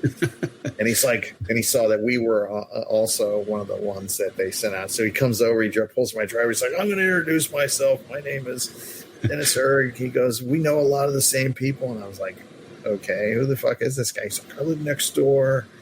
And I can't see because Rob's been here. I let the whole property around us is completely fucking a jungle. So you cannot see us in here. We can't see anybody else. And he has the same thing. So you can't even see that there's this big fucking turtle farm there. So anyway, he's like, "The cocksucker on the other side is the one who called, animal control and fuck this guy." And so we became friends after that. And dude, I went over there one day and I was like, "Wow, this is amazing." And that dude, he has an entire fucking house back there just for his babies. Yeah. Like, I'm like, wow. And it's just him. Legit fucking badass. Big fucking outdoor turtle ponds with islands in the middle, some of them, and walkways. And it's like, I felt about cool. 3 inches after I saw that. Right. Okay, well, this guy's like serious. Really serious. It's amazing. And I just don't know a lot about turtles. I mean, I have dipped my toes in a few things. Like I had a lot of tortoises at once, and I was breeding albino red-eared sliders for a few years. Right. But I never really got too much into that. I've kept snake necks and stuff like that. Mm-hmm. But when I go over there, I don't know what I'm looking at, but I know that I've never seen a lot of that shit before. So this is cool. Right. Yeah. So. Yeah. I love tortoises. I think I could, do that someday and just be a tortoise guy. But, yeah, me too. Yeah, Heather and I talk about that. I'm like, when we get too old and crotchety to fucking keep doing this shit, we'll just have a tortoise ranch somewhere. Right. All those fucking old herbers, man, that are career guys, they all have big fuking paddocks full of tortoises. Yeah. There's a reason for that. Right. Yeah. Farming fucking shelled cows. and you don't really have to do, there's no cleaning really. Right. Yeah. Low maintenance. And they just collect babies. They walk around the perimeters when the baby season, the hatch season, they collect the babies off the perimeters. Wow. Oh, sounds pretty nice. Yeah, right. I wondered about that with the frogs. Like, if you had a good sized greenhouse and had like an insect population growing in there or attracted insects in, could you just do it kind of like naturally where they're just eating wild insects? And I actually have experimented with that using those cheap ass Home Depot tiki torches to attract bugs. And they do, and then the frogs do collect around them at night and eat whatever. The problem is that I have to use the wire that I have to use to keep the frogs in. Doesn't really let the big bugs in. Okay. There's a bunch of things like that, but I am considering building a giant walk-in enclosure just for the babies, where they're all in this planted walk-in, and then you just dump boxes of crickets in there to feed them or get feeding stations. Yeah. Because that's a hell of a lot better than cleaning 40 fucking tanks with shit on the side of them all the time. Exactly. Yeah. So, it's just I had planned to do that over the winter, and then the blue tongue thing just really started popping off, and I was like, oh shit, I should have done that. I should have done something about these. I honestly didn't think. I mean, I knew we were going to produce a good amount this year, but I didn't think I didn't think we were going to be as successful because the weather was so fucked up. I had to do things to the outdoor enclosures I have never done before. Yeah. I didn't even know how to react to a lot of this. But the climate's not a thing, and some dude in Antarctica is shooting laser beams and causing get the fuck out of here. Right. But I mean, it's been progressively worse. As someone who lives in a place that gets routinely run over the last few years by major fucking hurricanes that we never saw, now almost all of them are like, oh shit, this regular. I'm getting fucking tired of that. As a matter of fact, Utah's looking better and better, my friend. I've got some friends in Utah. They run Gecko Daddy, and they set up a kind of a. I've seen them at shows. Right. And they bred those waxy monkey tree frogs. I think they were one of the first people in the world to breed them. And the giant, the bicolor. The bicolor. Yeah, I saw that they posted a picture of like hundreds of them. On this. I reposted that. I thought that was fucking amazing.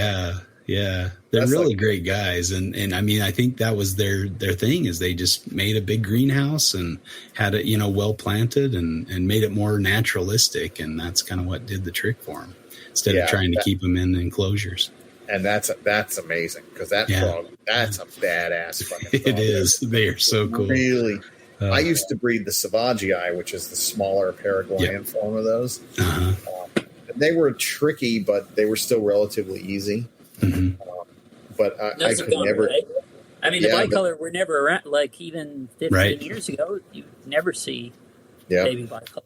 Yeah. And the Savagii now, it's like, do you still see those? I don't see them anywhere. No, they pretty much. I mean, they were Sandfire was. That's where I got my original ones. I went out there with Alan in like the 90s sometime, and Bob had a cages full of them, and I was like, "Oh my god, this frog is amazing! It sits on a branch and it doesn't really jump. Basks. and it basks.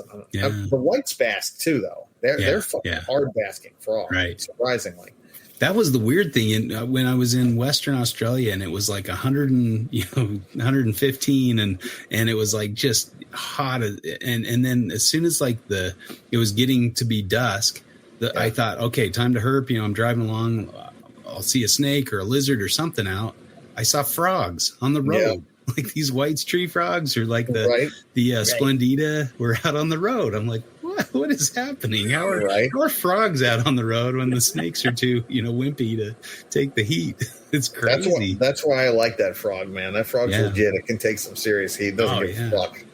Yeah. Like 100 degrees. Hold my beer, bitch. Yeah, we saw some the Gilleni, the Centralian tree frogs this last trip in the canyons in Central Australia. Yeah, I mean it's same thing. The rocks are like too hot to sit on. They're just even after the sun's off of them. And you're just like, how are these frogs sitting on the rocks like that? It's crazy. Yeah. Well, and then you ran into the wasp nest, right? When you were messing with those frogs. That was in Western Australia with the Splendid. I found this gorgeous Splendid. It had all the cool spots all over it and everything. Big old, head, the parotid glands or whatever, just looked like one of those really impressive ones. And I'm all excited trying to get pictures, and all of a sudden I get mobbed by these wasps, and I'm like, come on. Yeah, I didn't get a very good picture, and I got stung a couple times in it. My hand was the size of a balloon. I'm like, man, why is my watch band so tight? And then, shit. It was bad, but took a few days before the swelling went down. It was pretty crazy. I heard some about that trip from Jason Hood. He was telling me about you guys getting a real dragon in a fucking elementary school thing and some other stuff, and I was like, okay, that sounds like an awesome trip. Shoot on, man. Yeah, it was a lot of fun. Good trip for sure. But he sounded like you guys had a lot. He came back. He's like, dude, you catch tree monitors like you catch night owls in Miami. They're just in the fucking on the sidewalk on the trees and shit. And I was like, I totally did not imagine that. Yeah. I thought to find Branish you would have to go, out away from things, but apparently they're just like the fucking anoles are. He's like, dude, they're just on the trees right there along next to the sidewalk. Yeah. The scaleris are like thick in that park that he's talking about. It's so crazy, man. Yeah, that's so foreign to think, but it shouldn't be. Yeah, right. I mean, the Mitchellii were a lot more skittish. Like they were a lot harder to see and find. But they were up high, I assume. They were on the rocks, actually, down lower. Well, and one was in the prototype dead, decayed tree. That was the first one. The disappearing one. I got 3 seconds of looking at it, and I was like, that wasn't a scaleris. This was absolutely the thing. And everyone's like, yeah, right, dude. Okay, well, I was ready that time. I was like, I told you. I believed you. Let's just set the record straight. I didn't believe the other one we saw. That was I didn't either. Purported Mitchellii. I'm like, that's just a big scaleris, like the dark one. Yeah, they have kind of opposite patterns. Did you guys see any of the various when you were out there, or you were not in? Not in their area there, but I've seen a couple on. I did see a Bell's phase on one of the trips back in 2016. Yeah, that was pretty cool. I thought I could grab it. I had my kids. And I'm like, watch this. Dad's gonna catch a lizard. And I go to grab it and completely miss it, and then it goes way up, and then I'm like, well, it's up in the tree. It'll be there when we get back from our little hike, and it was gone. So I didn't really get. I got some, crappy pictures with my cell phone, but that was about it. So I'm kind of kicking myself. I didn't just go back to the car and get the real camera for that one. Yeah, that is still my favorite. Of everything I've ever kept, by far, that's my favorite. That's why I have it again. Right. So. That same trip, we were in Cairns area up in kind of the tropical, and we went to Mossman Gorge, and we were coming back and, almost to the end of the trail, right? Almost to the parking lot. And I'm with, the kids again. And all of a sudden there's this lace monitor. It's just like almost just black. It's beautiful. Like had a few, yellow bands on the nose or something, some blue on the neck. And I'm like, I'll be back. And I just followed this thing through the undergrowth. I think I was gone for probably an hour. I come back, my kid, where did you go? We've been sitting on this trail for an hour. What are you doing? I'm like, sorry, I had to go follow this lizard. That was such a cool experience. They're like perfect. As far as what I want out of something, they're perfect. They're big, but they're not fucking massive. You know, they're not water monitor massive. Right. They're manageable. They're they're not. Oh, I mean, all Varanus are expensive to feed, but they're not like super costly, and they're beautiful. Mm-hmm. And the normals are as awesome as the fucking bells. I mean, they're both like I have I have a pair of each here. Mm-hmm. And I some days I look at them and I'm like, man, I don't know which one, if I even like either one better. I think they're both like, you know, and a lot of people have come over that have seen, you know, especially when I had the big group of them before the adults, people would be like, you know, oh my God, that's a Bell's. And then they would see I had a big bluish one, normal one. And they were like, what the is that? And I'm like, that's another lace monitor. And they were like, oh my God, that's better than that. And it's like, it's kind of hard. Right. But the personality of them and everything, they're just, that was always my fucking bucket list thing that I thought I would never get because they were not available until like 2010. Yeah. So I thought, we will never see this. I just used to drool over them in books. Yeah. And then all of a sudden they, you know, some legal ones came in. I mean, they knew that George Van Horn and shit was bringing to Germany, but I didn't think they were going to make it over here ever. Right. And then it happened. And then Brian Waterloo got them and then really took them to the next level. I mean, he got them dialed in and he's probably more than anyone else the reason that we have them. Yeah. He's managed to keep one. Yeah, made that project work out, didn't he? That's cool. Yeah, and he was dedicated to that. Yeah, but you know, but he's also doesn't do this shit for a living. He's got a good job, so that gives him the ability to take, at the time anyway, to take a substantial risk. Mm-hmm. It was a big financial risk for him, and it was also, you know, obviously to get him to breed and figure him out and. He did everything that was necessary. So kudos to him. Yeah, he's definitely one of the best things I've seen. Yeah, those big males can be pretty intimidating. I remember we were down in Sydney area and with Peter Birch, and we found this huge male, and he's like, "All right, I'll grab the tail, and then you grab it behind the head." And so he kind of grabs the tail. He's like, "All right, get it." And I'm like. I don't think so. I think I'm going to let you get this one. Then a few years later, we went back and he found a smaller one, and I was a little more comfortable grabbing that one. Yeah. When we were in Sydney on the way back, so Eric and I had stopped off before heading to the airport, and it was like, okay, well, we'll go around this area. We got a couple hours, and I didn't realize that. Essentially, we'd gotten to a point where the only way out was through, and it was, you know, we were really pushing our time, and I'm like, we're going to be late for our international flight because I'm, you know, insisted on wandering through this park. So he and I are literally running up this trail and over these boulders and things, and I just came out on top of a big female where it was totally taken aback, and I was shit. Oh. Okay, I guess maybe I can, you know, pause for 1 second to check this thing out. And she just belly slid down the hill, 20 feet down the hill, to get away. And I was like, wow, cool. That's cool. Dude, it's hard to wrap your head around that they're just out there running around. Yeah. I mean, it's logical, obviously. Yeah. It's stupid to think otherwise, but it's a hard thing. Oh, yeah. I'll never get over seeing a wild monitor lizard, no matter what it is, you know, just so cool. Every time. Yeah, I mean, you used to be able to catch rhinoceros iguanas in Miami. Oh, okay. For a while, there were a few groups of them, and that was one of the big first things. I mean, again, that's another animal that sits up there as probably one of my.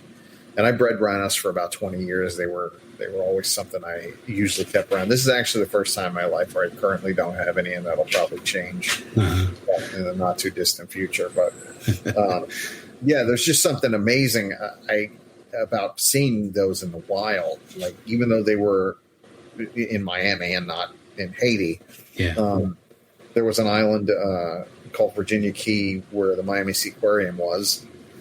And they had rhino iguanas on this thing called the Lost Islands. And I guess at some point in the 1970s, they used to put hay during the wintertime for the rhinos to burrow underneath on these islands. And then every year they would come and get a crane and lift it out and take it across the street and dump it in the field on this island.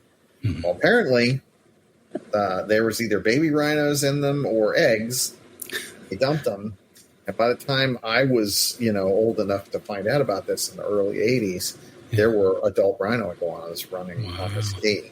Now, they did wipe them out right shortly after I got to see them. But I caught one myself. Yeah. And, oh, my God, dude. I thought it was a fucking Komodo dragon. I was just like, this is the shit.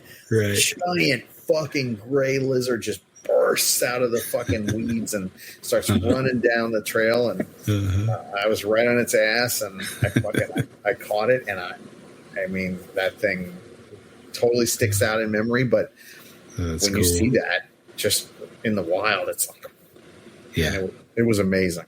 Yeah. That animal, I had that animal stay with me for 2 decades or so, and I produced a ton of animals from that I put in the trade. Yeah, it's awesome, man. That's the fucking very cool. Cyclura are just amazing. If Ty Clark has it all locked down, I mean, he's got every species doing it out there. But that was my big thing for a long time. I had a lot of Cyclura. I got to see the ones out at San Diego Wild Animal Park, or the Crest that Jeff Lem was working with. Oh yeah.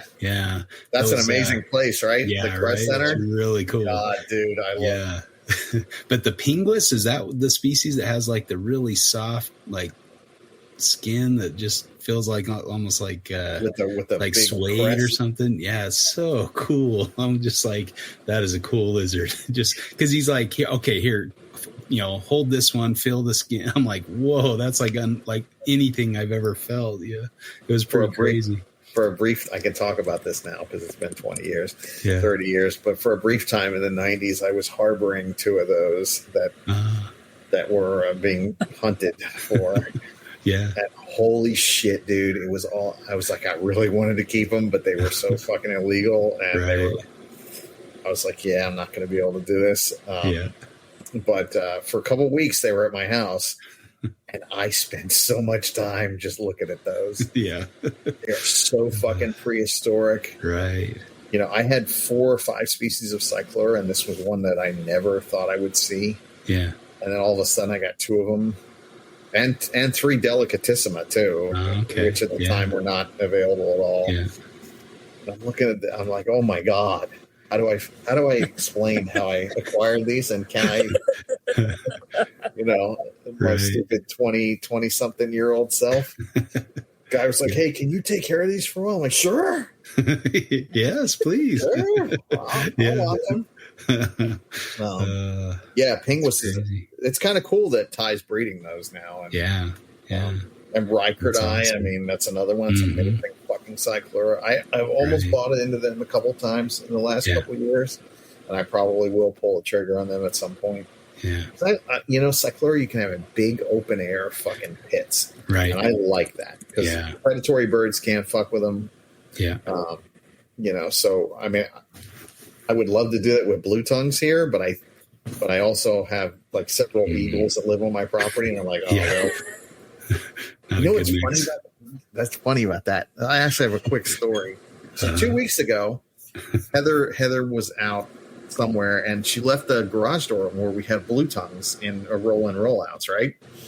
And I'm sitting in the man cave, which is right next to the garage, and I was fucking probably playing WoW or something, and I hear this fucking banging in the garage.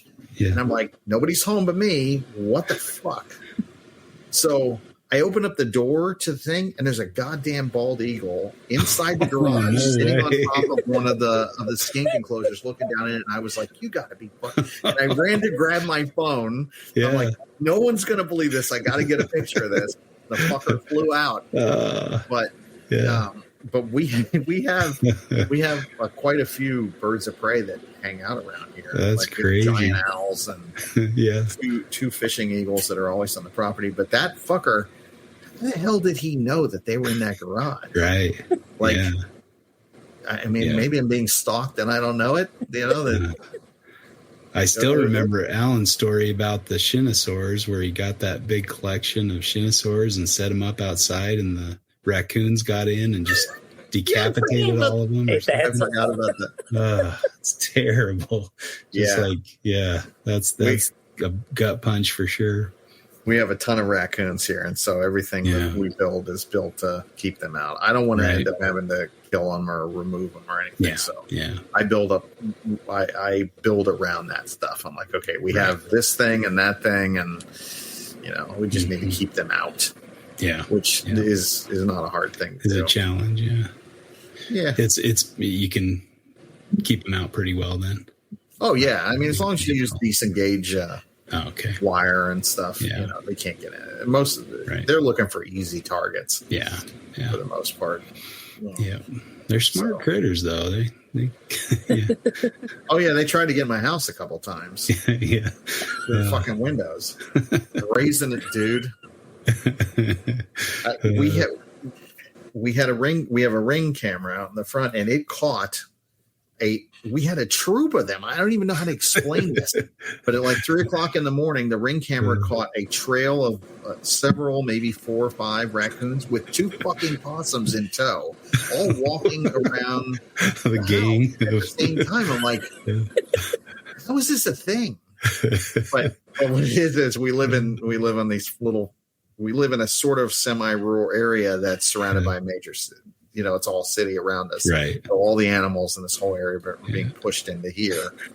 And then when you couple that with the fact that, I only mow a small portion of the property and we leave a lot of it wild, that's where they're living now. That's cool. Yeah. Well, I was going to mention too, I saw that they found some of the baby Galapagos pink iguanas out on one of the islands there. So no shit. That's kind of cool. Yeah, they're really different looking, but it was the Galapagos Conservancy on Facebook. I saw they posted that. And they're pretty cool looking. Like they have green on them and stuff, like a little bit of pattern. Really? Yeah, really different looking. I'll have to go look at that. So you have to check that out. Really cool. I love those. Those are right.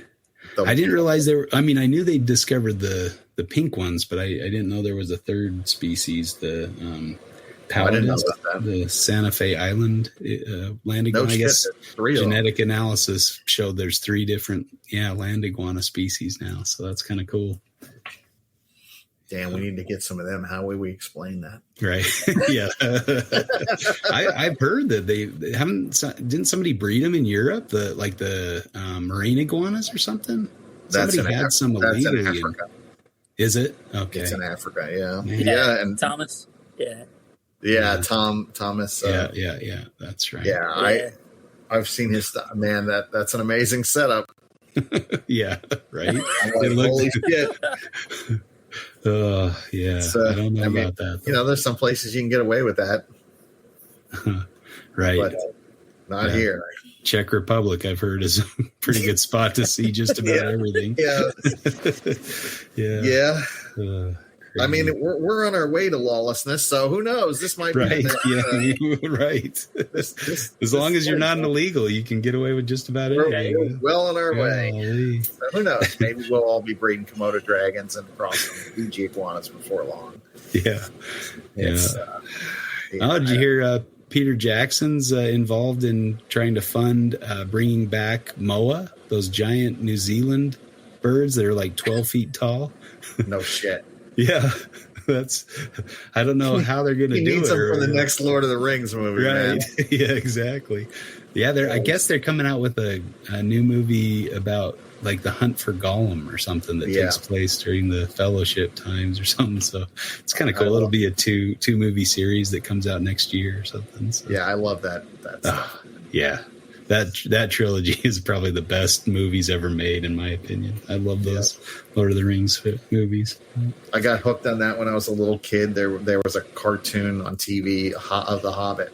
Yeah. Have you ever seen that? Where there's a whip, there's a way. Yeah.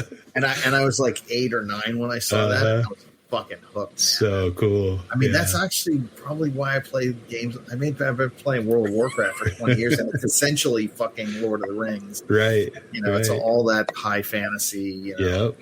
Everything kind of diverged or, kind of split off from that, where he was very, really unique. Super influential, man. Yep. And those books have held up. Yeah. Like a lot of that shit doesn't hold up for, right. the best of time, but those do. And there's always these new kids coming in. Like my daughter's all into that. And then, it's just a constant, they're just, it's an amazing thing. And Jackson's done pretty good with the movies. I mean, I like the Hobbit movies. The Lord of the Rings movies were great. Yeah. Good stuff. All that. Well, we really appreciate you coming on. We've kept you very late, so you've had some long hours, long days, but appreciate you taking the time to come chat with us. It's amazing as always. Thanks again. Yeah, anytime, guys. I don't think we got much discussed though about what we were supposed to, but I thought there was some good points. Yeah, I think we hit it. I don't know. We always end up rolling off in all these different fucking directions. Yeah. Your stories are too good. We can't. We got to let you roll. Yeah. Awesome. Well, thank you, man. We'll let you jump here, but we appreciate your time and all your right, guys. insights. Have a good night. It's good seeing you again. Yeah, you too. All right. If you need anything else, give me a call. Thanks, man. Sounds good. Thanks, Ron. Yep. Cool. See you.